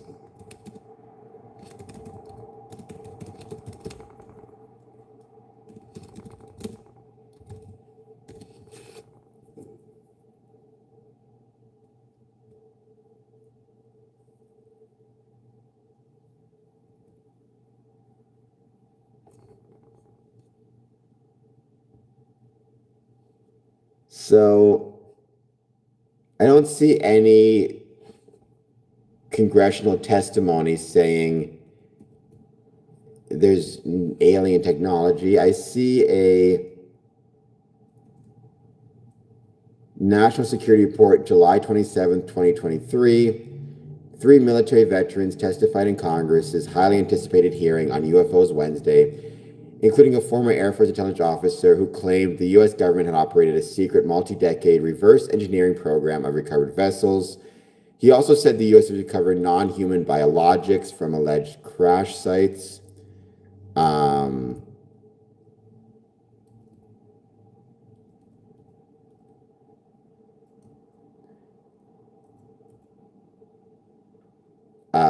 Wednesday, Defense Department spokeswoman Susan Goff issued a statement saying the Pentagon's inquiries had not turned up any verifiable information to substantiate claims that any programs regarding the possession or reverse engineering of extraterrestrial materials have existed in the past or exist currently.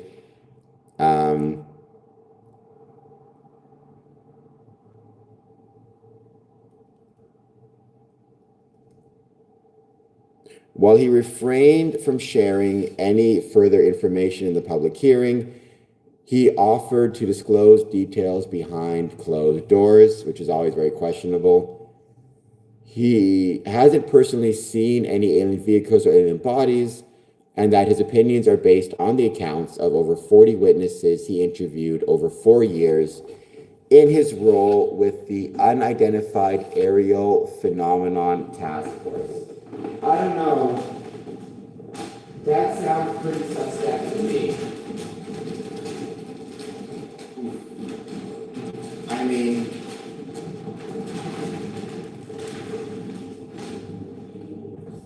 I would be highly questionable about, I don't know, that seems somewhat questionable here. Several times during the hearing, Grush deflected lawmakers' questions, saying he could only elaborate in a SCIF, a sensitive compartmental information facility. Those instances include when he was asked if the government had contact with the aliens and whether anyone had been murdered to cover up information about extraterrestrial technology. Grush said he couldn't comment.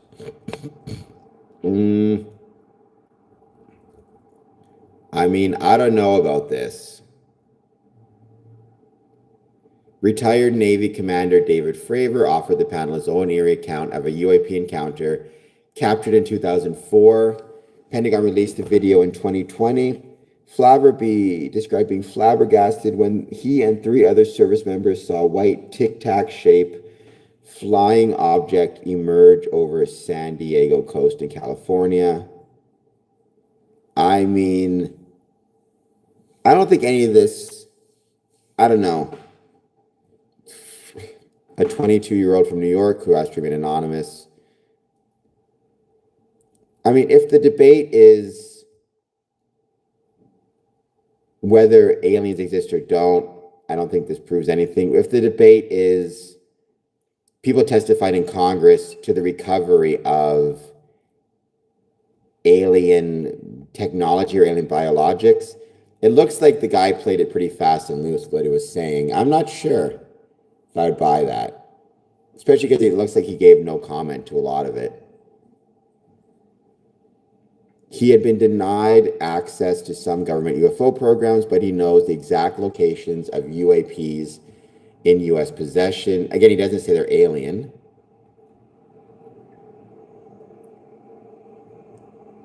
And the Defense Department disagrees.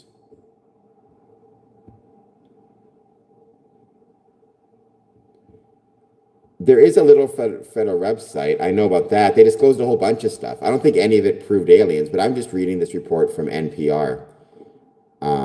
It's kind of like the Epstein files, right? There's a website for that as well.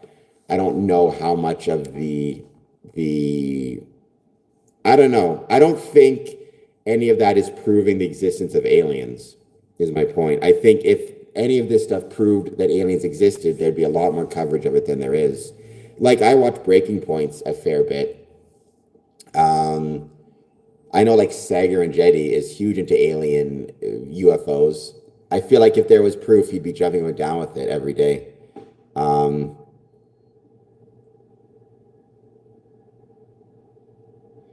doesn't seem open to logic. A lot of phenomenon is actually advanced human technology. However, for that which is not the case, I don't know what it means to be. Well, so if you don't think aliens are real, then your argument is it's entirely either advanced human technology, or I don't know what else it could be.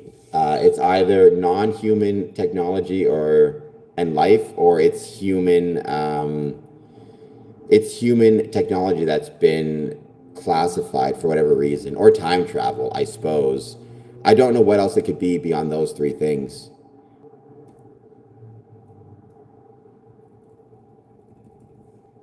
Jim Brown, I don't completely disagree with that. I mean, my suspicion is, to a certain extent, I think it will always be the nature of government to try to distract from the real problems people face day to day with. It could be aliens, it could be who knows what. I do think there is an element of that to this case. But, I mean, there are some people who've been interested in aliens forever and a day. It just doesn't seem like the disclosures of the alien files brought about any new information, at least not that's being reported on in any serious ways.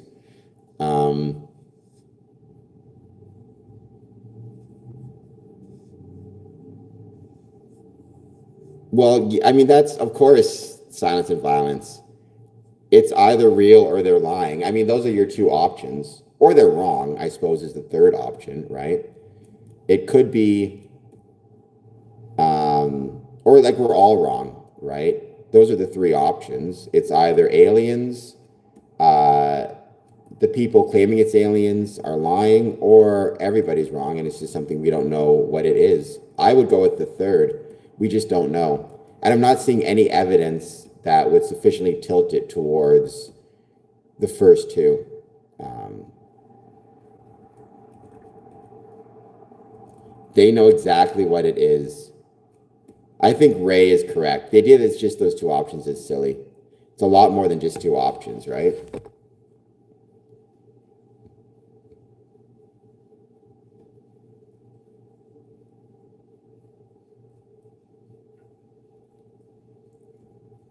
Be plausible what it could be. I mean, my answer is I don't know. That's my point, right? I don't know. I mean, by definition, the first word in UAP is unidentified.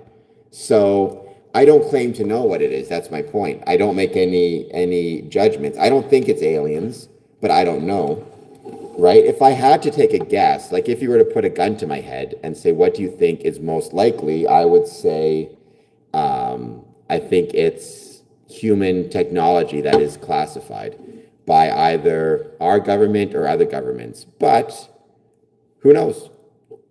I don't think anybody knows, is my point. And I think a lot of this stuff is speculation and it doesn't actually help deal with day-to-day problems that people are facing.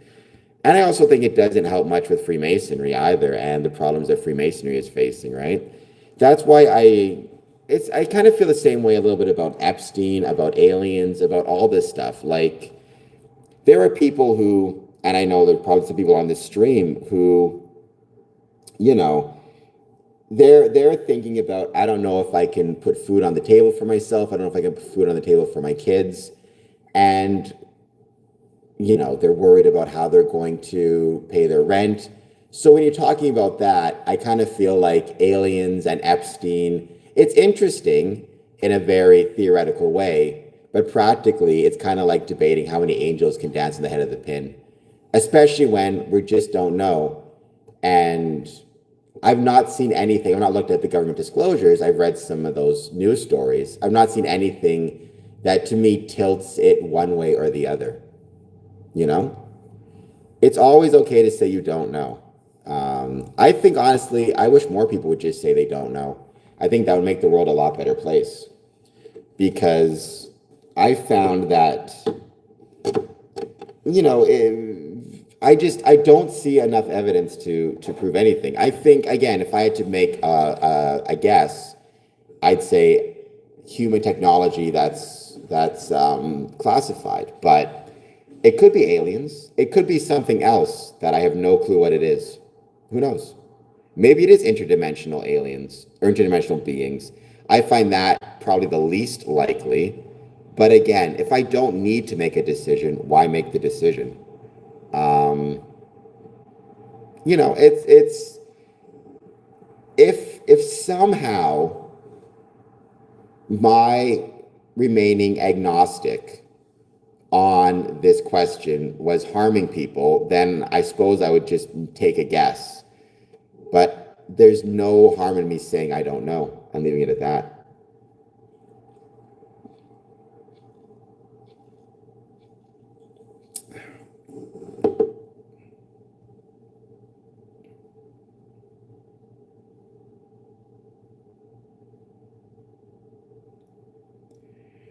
Well, I think the Epstein files, and I mean, there's not been any arrests, there's not been anything done with it. It's like, what is, whether it be those or the UFOs or a million other things, and none of it ever feels like it's actually addressing any legitimate problems, you know? And that's the thing that concerns me about a lot of these disclosures, right? As someone who, I was a probation officer for 5 years, I worked in a jail for 5 years. So I worked primarily with the offenders, and many of them were, you know, all sorts of different crimes, from the most serious crimes through to shoplifting and anywhere in between. Like, I don't see what any of the Epstein releases did to actually help any of the situations. Nobody got arrested. I think there was what the Prince Andrew was investigated. It didn't result in anything coming of it to my knowledge. Um, it's like, what exactly did that accomplish? We'd be far better off, and I've talked about this in the past, if we really want to deal with issues surrounding harming anyone, right? We're far, far better off to dump a ton of money into local domestic violence and domestic abuse shelters to give women especially, but men as well, but primarily women, a place to go and bring their kids. We need to have more of these shelters have a space for children in them for like daycares and bringing in teachers to them if for whatever reason the kids can't get to school because maybe they're afraid of getting abducted, which can happen. Very often abusers will like follow their children and give an opportunity. We need way better training on what to watch out for and what to look for if you are in a position of authority, because most children and most people will be abused or harmed by somebody they know. It's very rare that like an Epstein associate will come and find somebody and fly them to an island. It's far more likely to be somebody they already have a pre-existing relationship with. And so making sure that people are trained on what to watch out for, what to expect, what to look for if somebody's being abused, and the numbers to call is really, really important. I mean, there's a million things that we can do and should do. Way better counseling for people in custody to make sure that people who are committing these crimes are actually receiving counseling as part of their punishment.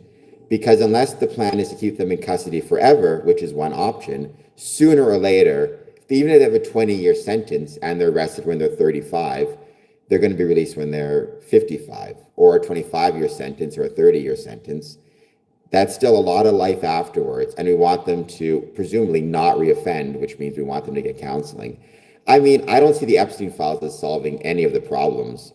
I see, again, shelter space, bed space, medical care, medical treatment, psychological assistance for victims, spaces and shelters for both victims and children, or it could be the same thing, right?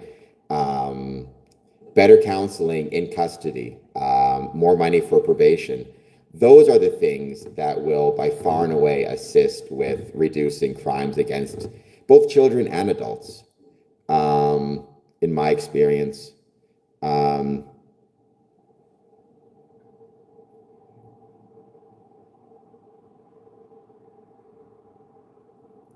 I mean, why do I have to give a third option? Silence is violence. Why can't I just say, I don't know? Right?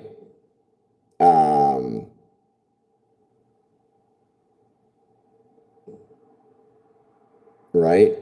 I mean, if I don't know, I don't know.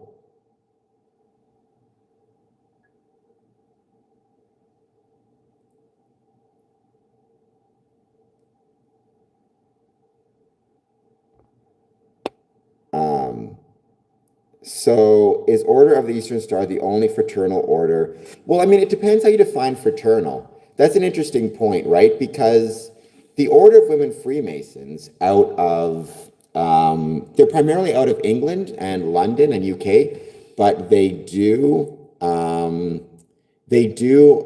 also exist in Ontario and other places around the world. They actually would consider themselves a fraternal order because they refer to themselves as brother, even though they're women Freemasons. They still refer to themselves as brother. They use it in the sense of brotherhood of man. So they might consider themselves as actually a fraternal order. However, practically speaking, amongst like most recognized mainstream lodges, um, the Eastern Star would be the exclusive fraternal order, right? because it accepts Masons. You have to be a Master Mason, but you can join Eastern Star as a Mason, as a man. And then you have the women there as well. There's also, don't forget about Rainbow, which is for young women, ages like, I always get the ages mixed up, 9 to 21, something around there. So there is also Order of Rainbow, which is a youth group, but they also have, like, the fathers, especially if they're Masons, will often be very involved in Rainbow, like assisting them, taking them to meetings and events and assisting with organizing fundraisers, whatever it might be. So that stuff is really cool as part of it. Judge Dredd, I am a Mason. I've been a Mason for 20 years. Just about 20 years. I joined in 2007. So it's crazy to think it's been that long. Job's Daughters as well, One Vowel Giraffe. By the way, One Vowel Giraffe, please hit like and subscribe. Because I think you're new to the stream. At least I think I recognize that name. What is this channel about, or what is Freemasonry about? Judge Dredd. Yeah, I mean, the Order of Women Freemasons, it's a great order. I think, you know, I know actually a Mason here in Ontario who's married to an Order of Women Freemason. So it's interesting how that can happen.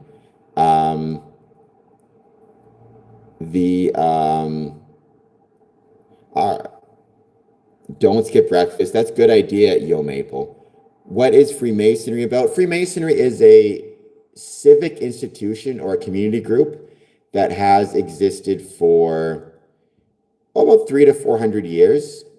I usually put the start date at 1634, but think about it like a club or an organization that's existed, again, for about 400 years. It's a civic group. Many times you have, families will join. The grandfather and the father and the son are all Masons, but sometimes you can be the first one of your family. And amongst other things, it seeks to make the world a better place through the application of brotherly love, relief, and truth.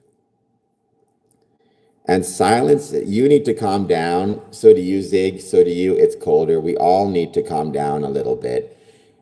What I'll say is, though, you need to relax a bit. As somebody who worked in criminal justice for 10 years and worked with both victims and perpetrators, I can tell you, I'd like to think I have some, if nothing else, firsthand experience on the actual, from if nothing else, from a statistical perspective, the actual risk factors for most people of what puts them at risk of being harmed by violence, and also perhaps the best solutions. I would take, if every politician donated $500 to their local women's shelter, or actually local abuse shelter, because men can also be abused, we need to keep that in mind. But if every community had a shelter for victims of abuse, one for men, one for women, that would solve a lot of these problems, and that funding would do a lot of good. And I think sometimes one of the biggest dangers we have is we focus on things like the Epstein files, and we forget about, actually, shelters just need funding. Shelters just need money. And if they get those things, they can do a lot of good for a lot of victims in our own communities. So I think that we need to remember that. And silence, you need to really calm down. You're going to find yourself in a timeout in a second. Yes, it is. This is the Masonic Temple. I swung by this morning because I needed coffee. I was out of coffee at my place, and I had a Keurig here. And I remembered I had coffee here. And believe me, I needed coffee.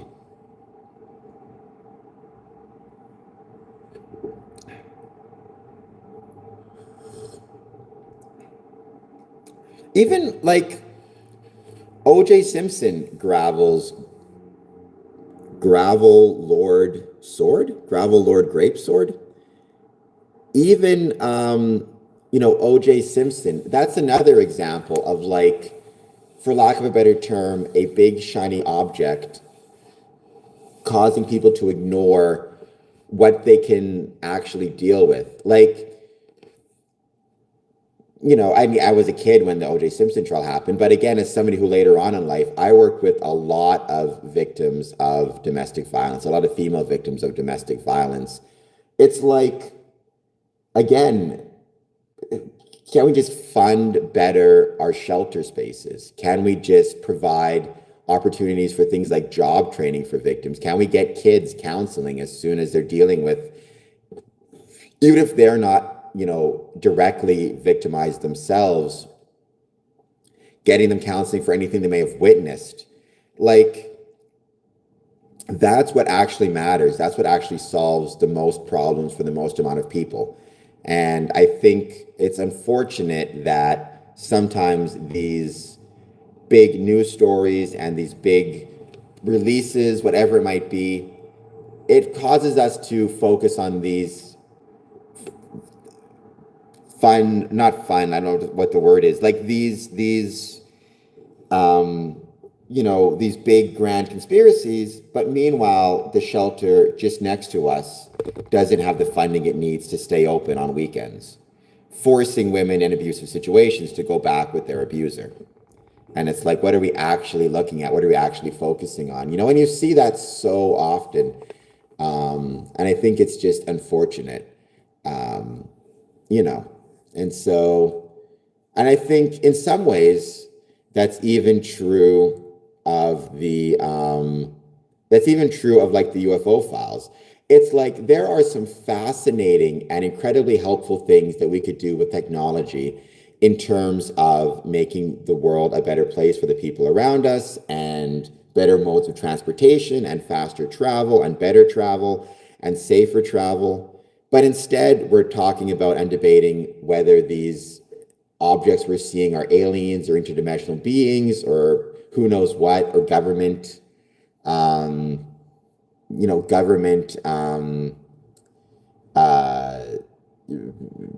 projects. And it's like, why not, instead of debating something we can't know, why not just focus on what we do know, which is we have a lot of transportation issues, including flying, that's really struggling.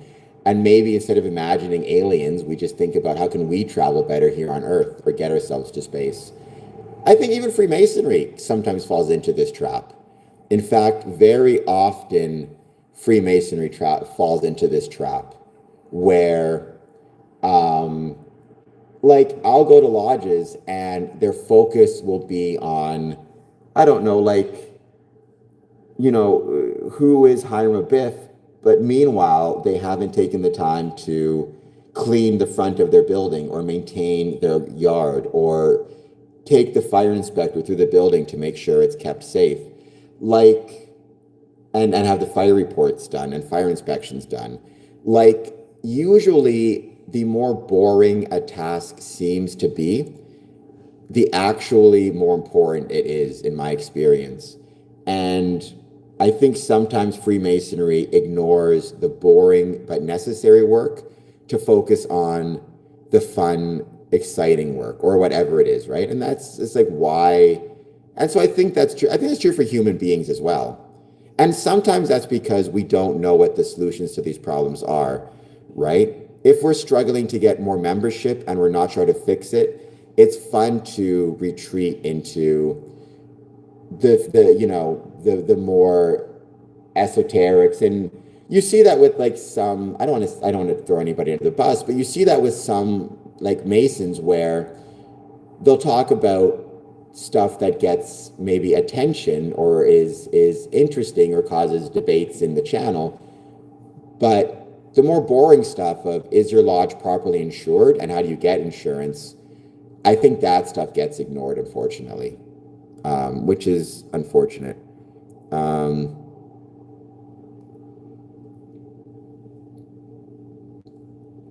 Well, my point is, since nobody knows if we have that type of technology or not, instead of spending our time trying to, solve it, why not just figure out how better to, if we do think it's some type of advanced technology that's being hidden from us, there must be at least a few scientists who can reverse engineer some shit and solve it, right? Doesn't be better buses, better planes, better whatever it is.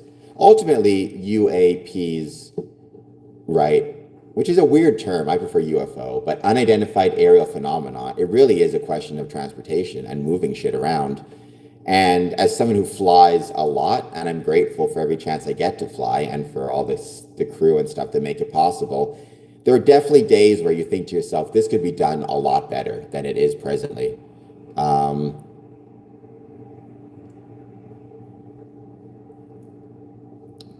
I'm thinking of starting a commune. I don't know what it'd be like to start a commune. I've never started one before, so I can't help you with that. I think a commune is a religious institution, right? I suppose what I would say is probably it's not a good idea to start a commune. I would think maybe you're better off to join one that already is in existence. Hello, M. Chicken Gun. How's it going? Thank you for being here. I hope that you're doing well. How is your morning treating you?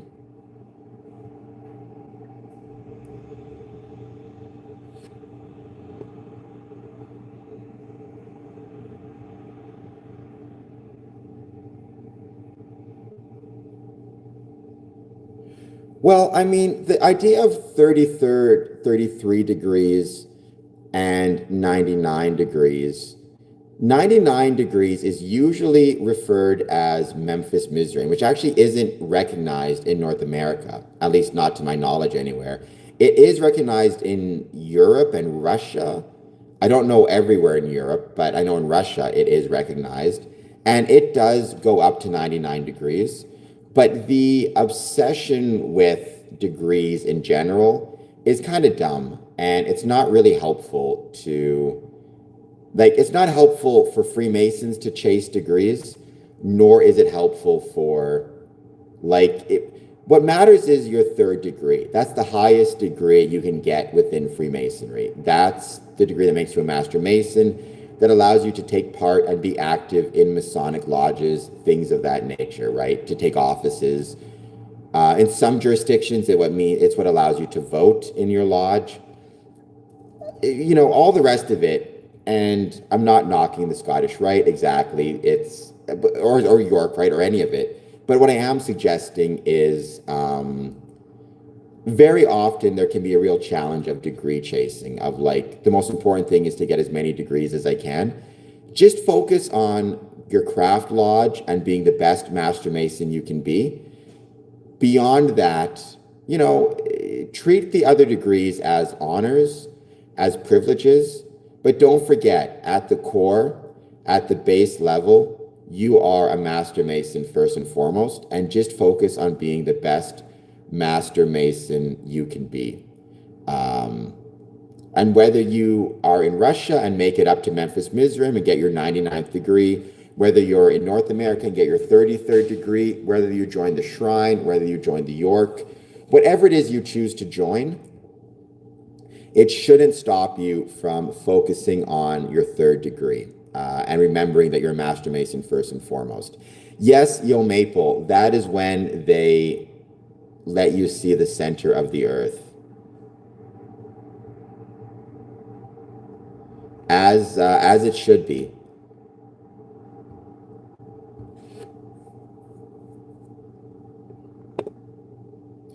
Judge Dredd, why not start something new? Well, I mean, when I think of commune, I always think of it in religious terms. I'm not saying that's the correct terminology, I suppose, but when I think of commune, I tend to think of either monks or nuns. But I suppose it doesn't have to be religious.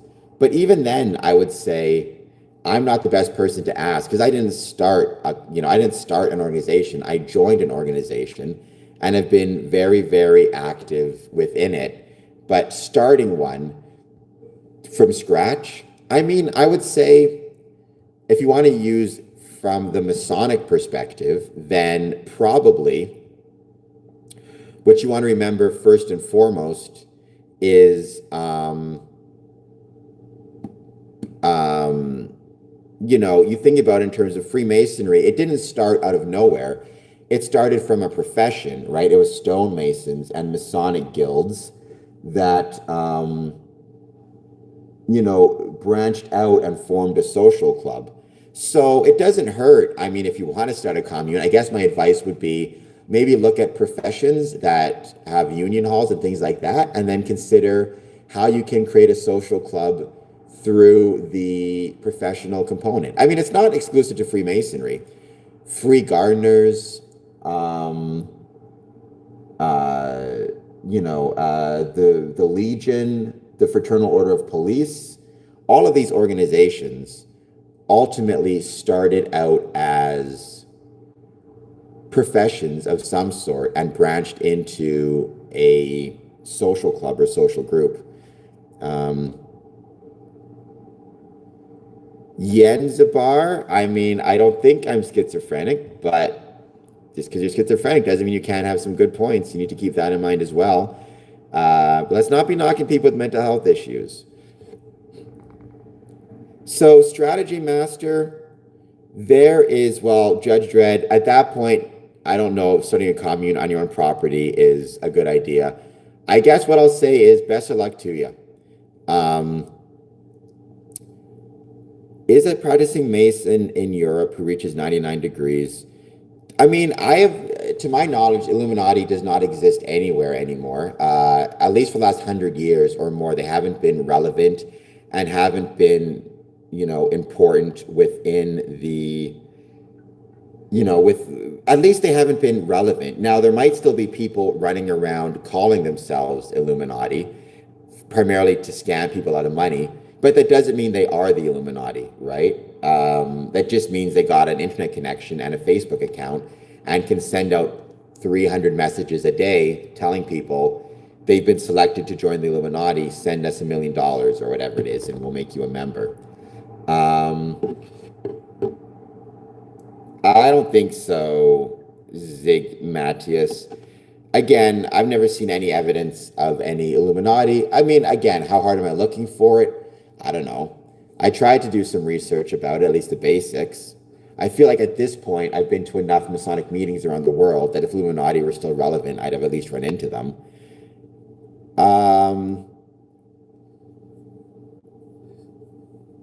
It's Collider. I mean, I think it lasted a little bit longer than 1785, but again, 2026, it isn't a thing anymore. At least that's strongly what I've seen.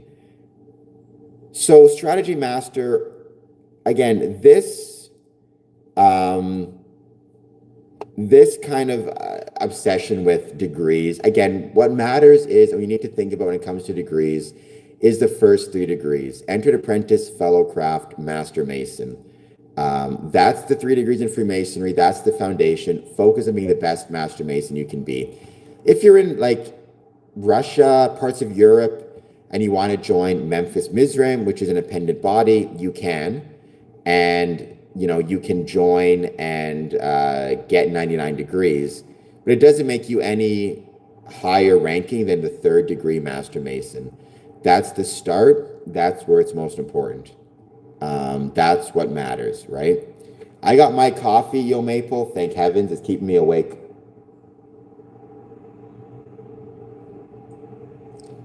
Well, I mean, I don't know what that would mean exactly, Zig, right? Like, modern day Freemasonry is not the same as it was a couple hundred years ago, but it is at least has a unbroken line of succession. Like the charter, which belongs to my lodge, is traceable back to the Grand Lodge of Ontario, and then the Grand Lodge of England, and then I think even Michigan got in there. You can trace the origins, right?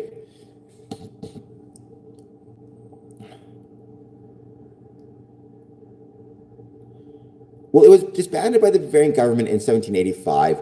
That's not to say it did not go underground and also continue. To my understanding, it continued in some other places. I mean, I think we're both saying the same thing, whether it was 1785 or, like I understand, late 1800s. Certainly, I don't believe it exists, at least in a meaningful way, in 2026.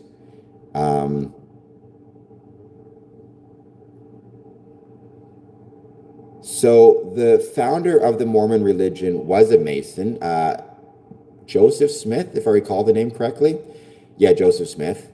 I'm not a Mormon. I've never been inside a Mormon temple before, so I don't know what their religion, what their rituals are. If you borrowed from Freemasonry when developing Mormon rituals, then I mean, so be it. We within Freemasonry borrowed a ton of symbols and symbolism from all sorts of different organizations throughout history. So is it really, can we really cry foul if someone does it to us? I don't think we can. Just kind of is what it is. We all borrow from something else, you know?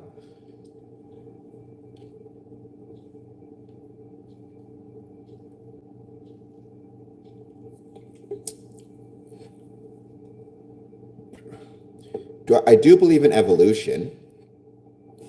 I mean, but Sig, that's kind of the problem, right?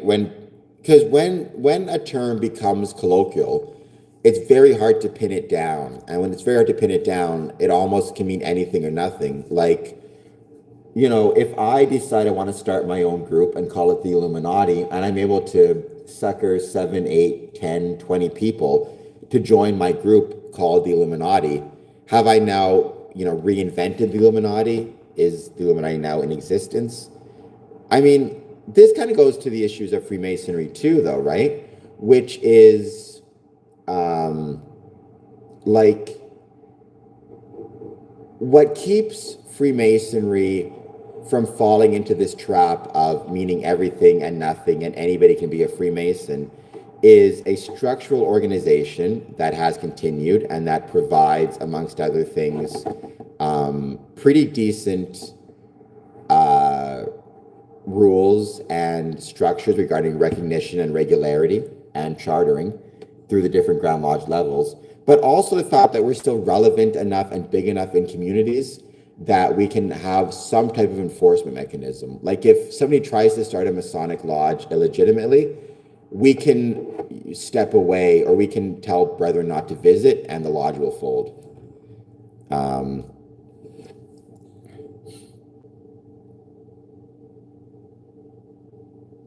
I mean, so long as the people were very nice, I'm not worried about interesting traditions, Yo Maple. So long as the people are very nice, I do want to spend some time and learn more about different rituals and different religions, I should say myself, just because I could be sitting in a Masonic lodge next to a Mormon or next to a Christian or next to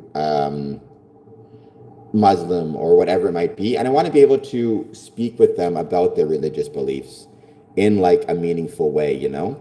I think that would be a really cool thing to be able to do. Not in lodge, obviously, because we're not allowed to discuss politics within a lodge, but during refreshment, after lodge, whatever it might be, I think that stuff would be helpful and interesting.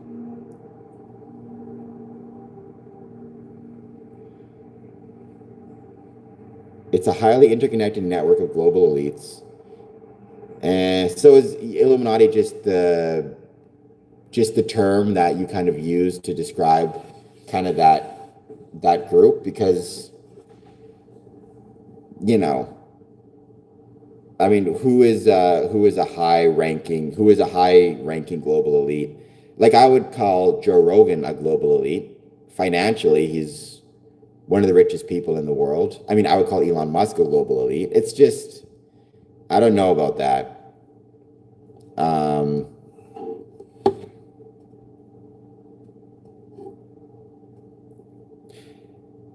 Yeah, Yo Maple. I do tend to, I do tend to think that it's the world is not really being run by anyone. I mean, countries are run by people. The world, there's too many differing opinions. There's too many differing interests and different desires for any group to control it all. Because ultimately that group would fall apart because they would have conflicting interests, right? I don't care how interconnected you think you are. If you live in Russia, you have very different interests from somebody living in the States, from somebody living in the Philippines. And sometimes those interests may converge, but more often than not, they're probably going to diverge. And it makes it hard to imagine what type of global cabal could be running things. I am not Islamophobic. I know many Muslim brothers, many Islamic brothers, um, and they are wonderful parts of my family and wonderful parts of what it means to be a Freemason. So no Islamophobia here. So you agree that we were built and evolved to be in small to medium. I mean, well, now we're getting to two different types of evolution. Um, well, the West is not the world, Zig. So even that is not the case. I would say it seems as though right now Canada and the US are probably not actually working together that well at the moment. Um, like different regions at different times will converge and have shared interests on Monday and then, fight on Tuesday. In general, I think historically you could always say, there was the Western values of Greece and of Rome and America and England, and there was other values and there's other kind of cultures. But I would not say that that implies a global cabal controlling everything or trying to control everything. X Trust, I am a Freemason. Whether I'm Jewish or not is irrelevant. Richard Jones, this world is crazy. You're not wrong about that. But I agree with Yo Maple. I think what Yo Maple is saying is correct. Everyone has their own agenda, and agendas absolutely clash. Even if on Monday, my agenda and your agenda converge enough that we can work together, by Tuesday, my suspicion is those interests may diverge and we can't work together anymore.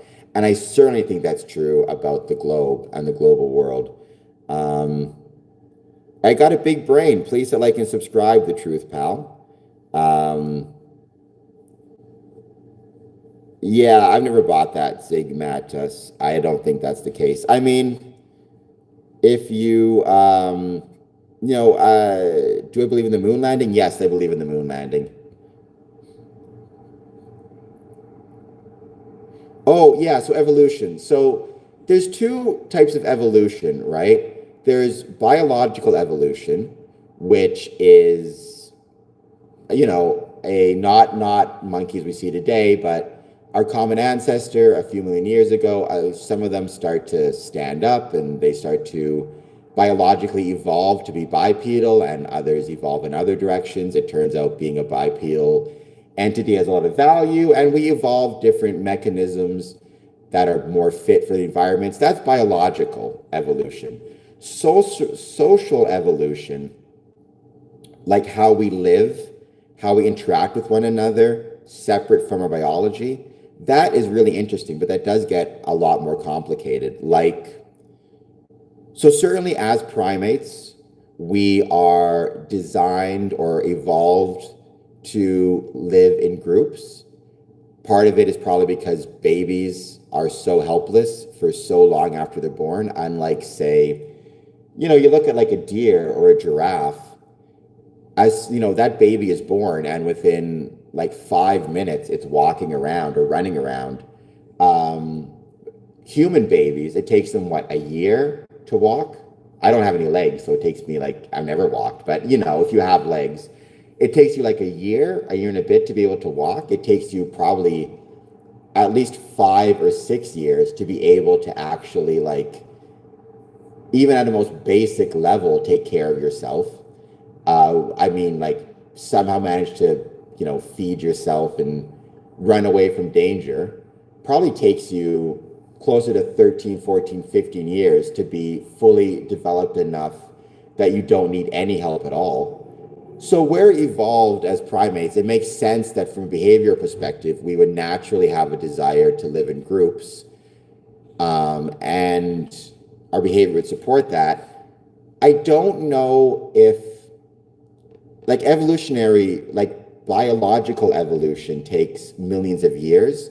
I don't know if social evolution and behavioral evolution takes that long.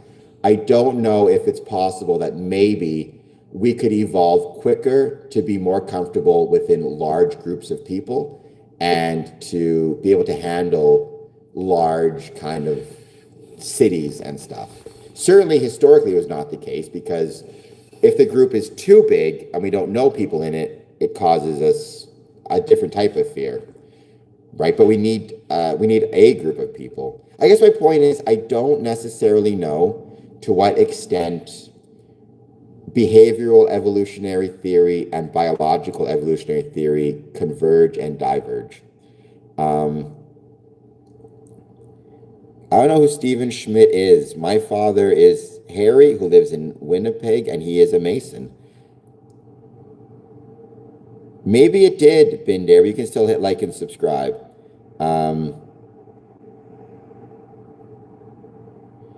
Why do people believe in something that's so faked? It makes this world...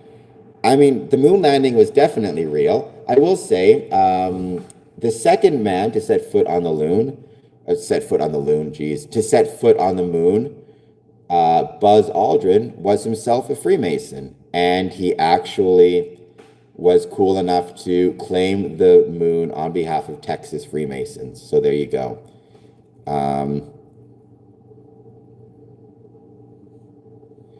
Zig, I think you,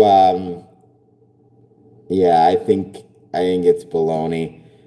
You know, again, I mean, you know, how many times throughout history, like you look at like Steve Jobs and Bill Gates, you would think of any two groups they would be colluding, and yet they fought more than anybody. Because ultimately, once you get to a certain point, what you want is complete control. You don't want to share it with anybody else. At least my experience of human nature has always been that people don't want to share control, especially if you're megalomaniacal enough to want to rule the world. People will work with you, but people will also work against you, depending on what they think they need or what they want. Nope, Malachi Thomas, Freemasons are not satanic. Freemasonry is not a religion of any sort, and it's not satanic. So you are incorrect. I still hope you'll like and subscribe, but no.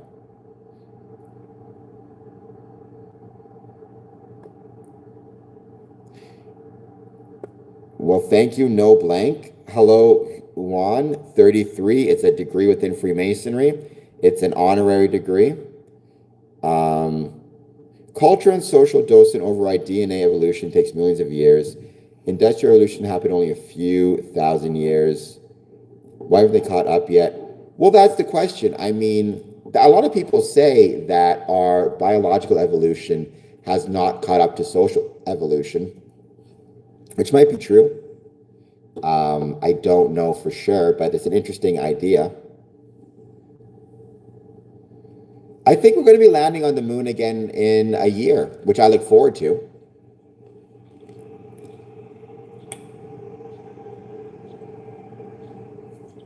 Because I am 42, which means maybe I will be alive when we're able to have a permanent settlement on the moon, which I can't wait to see. Because that would mean maybe they could actually have a Masonic meeting on the moon. I think that'd be really, really cool. I know it's behind the curtain. You might be disappointed, Juan, to know there is actually nothing behind the curtain. And you're better off focusing on what you can see around you and helping the people around you, instead of looking behind a mythical curtain. Why is it a fantasy, Puppy Inspector? I mean, I'm 42, so maybe, 30 years, I'll be 72, which makes me sad to think, because I don't want to get old. I guess I shouldn't complain, because what's the alternative? And there's this old expression, right? Never complain about getting old. It's a privilege denied to many, which I think is a very good quote. But I think it's possible, Puppy Inspector.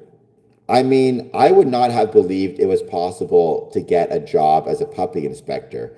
I would have thought that was a fantasy, and yet here you are. So if you can do that, who's to say that we can't have a moon base at some point?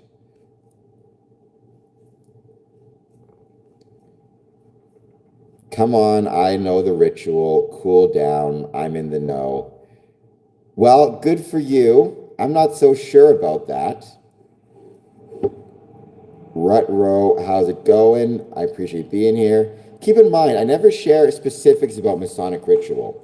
I never confirm or deny Masonic ritual because it's not mine to confirm or deny, right? It's like a family recipe.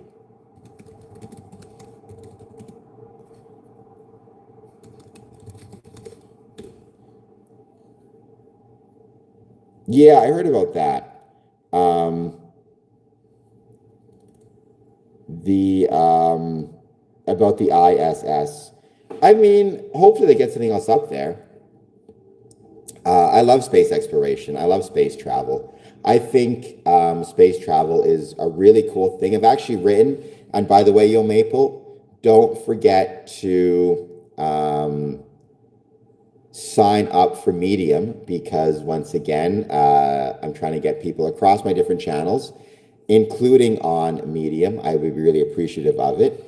So sign up for Medium, but I actually did a couple interviews with NASA scientists on Medium about the Euclid space mission and the James Webb Space Telescope, which I really enjoyed doing and was really fun. So I hope that you will check those out. Um,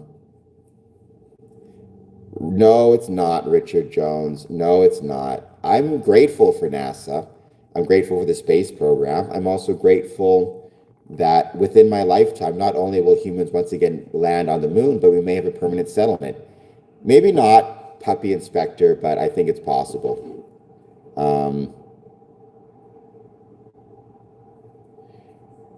You know what? Black Hole Sun? Yes, he did. I like that song a lot, Yo Maple. Um, Black Hole Sun, I'm not going to completely disagree with you on that, which might shock people. In some ways, it is a great song, Yo Maple. In some ways, Masonic ritual um, is overrated. What I mean by that is, unfortunately, Freemasonry is both more and less than what people think it is. The idea that Masonic ritual is some type of super secret thing that unlocks the secrets of the universe and where, I don't know what the conspiracy theorists say, dancing naked in the moonlight and sacrificing children, all this nonsense, right? It's not any of that. And for those people, if they actually did see the Masonic ritual, they would be bored to death from it because they would actually see nobody being sacrificed or nobody being harmed. Rather, they would just see a bunch of dudes hanging out, engaging in basically a type of allegorical tradition. So this idea that somehow it's like the most incredible, secretive New World Order thing is nonsense. So it's much less than that. But by the same time, it's much more in the sense that through the ritual, I'm able to feel closer to my grandfather who passed away before I was born. But because him and I went through the same ritual, I'm able to feel connected to him. That's more than what people make it out to be, and a really important thing. The fact that I'm able to feel connected to brethren I've never met.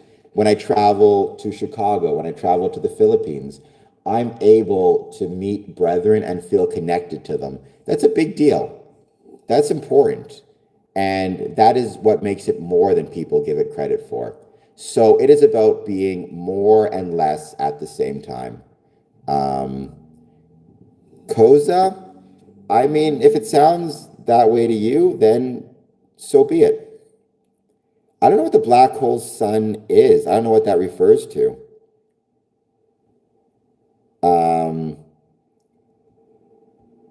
I mean, so the cubic stone, I think maybe that's the only thing I can think of to what you could be referring to.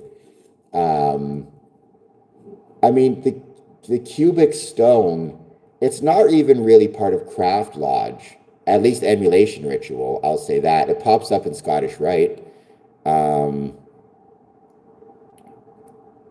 Oops. The Golden Order, I keep hearing that brought up. If I recall correctly, isn't it Elden Ring or something?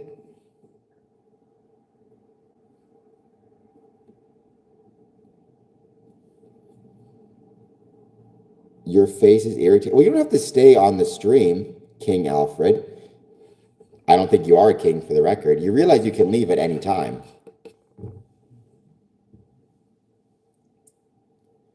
I mean, if you want to stay on the stream, you're more than welcome, but you can leave if you so choose.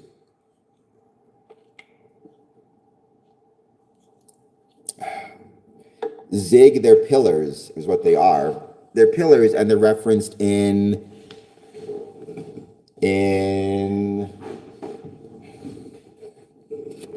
Book of Acts? No, that's old. That's New Testament. Not Exodus.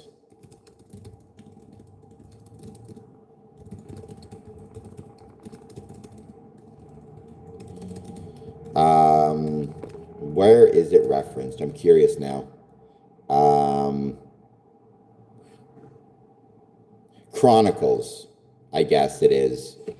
And Kings 6. 1 Kings 6. I had to double check it. So there you go.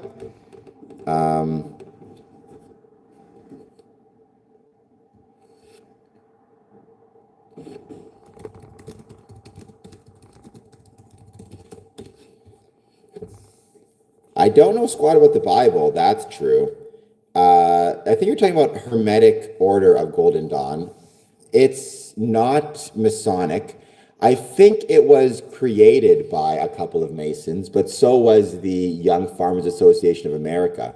I don't know much about it. I mean, it's not a recognized Masonic body, at least not to my knowledge.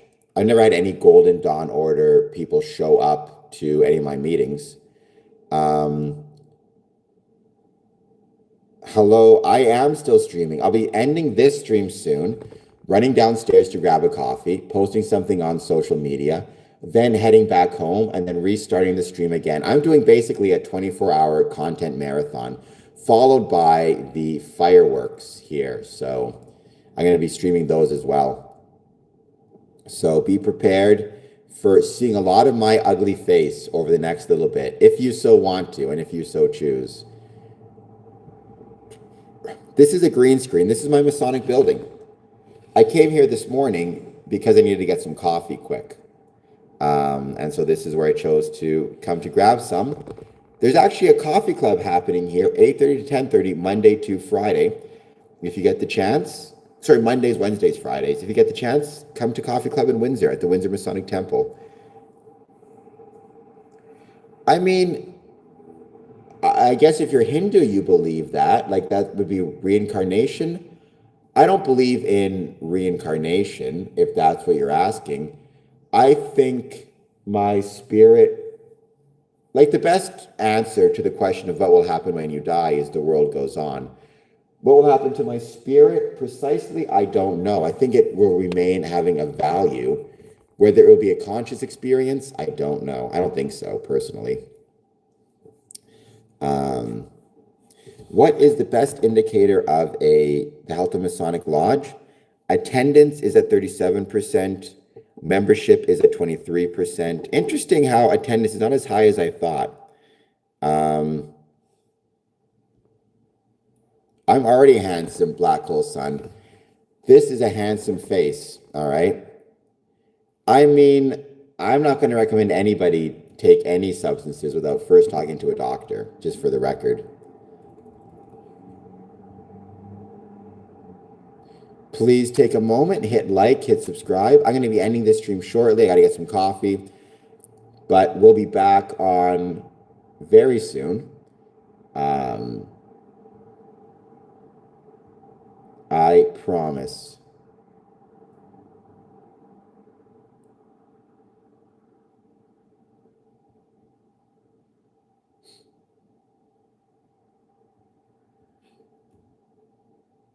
But I'm going to give it a couple more seconds to see if we get any last minute questions showing up.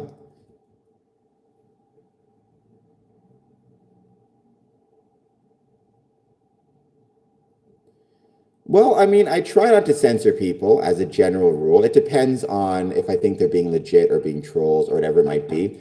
But I didn't think you were being a troll, and I thought you were being legit. So, as a general rule, I keep people in the stream. But thank you for being here. Um, when you say "is this," do you mean Freemasons 9 Area 61, or do you mean my face? Because yeah, I know I look ugly. People tell me that all the time. Well, the phrase dummy starts to make me think you are trolling, for the record, or just a jerk. Juan, I mean, there are times when censorship is necessary. As a rule, though, I try to avoid it if I can help it. Part of it is because it's not that helpful to the stream, and part of it is because you just, there's only so many people you can kick off before it becomes an issue. And part of it is if they're here talking to me, they're not annoying other people. But it's an interesting balance, honestly. It's an interesting balance to figure it out because, I don't know, it's like, what I find is if you have too much trolling and you allow it to just continue uninterrupted, all that happens is your regular viewers get annoyed and leave. And then you lose a whole bunch of people while trying to just appease one person. But if every time you start to get even a whiff of trolling, you suspend or you censor, at that point, you may have kicked somebody off too early and lost what could be a longtime faithful viewer. So I'm not saying this is rocket science. I'm just saying it's surprisingly more difficult than you might think. Are Masons all Christian? Yo Maple already answered, no. To be a Mason, you must believe in a supreme being. The nature of that supreme being is up to you. We have Masons who are Christian, who are Muslim, who are Hindu, who are Sikh, who are Buddhist, and who are everything in between. And that's one of the beautiful things about Freemasonry is the fact that we welcome men of so many different faiths and backgrounds and beliefs. Well, so Freemasons, I mean, keep in mind, I don't speak on this channel for Freemasons. I speak for me and my own views about Freemasonry and my own beliefs about Freemasonry. So this idea of like some Masons who have YouTube channels are actually probably a lot more lenient than I am and almost never get rid of anybody. Other Freemasons are probably more strict than I am and try to, get rid of people too quickly. Maybe I'm trying to find the happy medium. I'm not saying I'm succeeding in that, by the way, but maybe I do try to find that happy medium. Bind, you look like you should hit like and subscribe. Thank you, Caleb. I appreciate that. It's been great to see this channel growing. Thank you for that. A big way that the channel has been helped is actually recently through an increase in comments. So if you get the chance and you can, I hope you will find a couple of my videos and leave some comments on them. Sometimes I can be chill. I promise you, sometimes I'm not chill. It just depends on the circumstances. But thank you for subbing. I appreciate that. And Caleb, thank you for being here. Maybe I'll get up to 5,000 in the next, who knows, in the next few weeks. We're growing slowly but surely.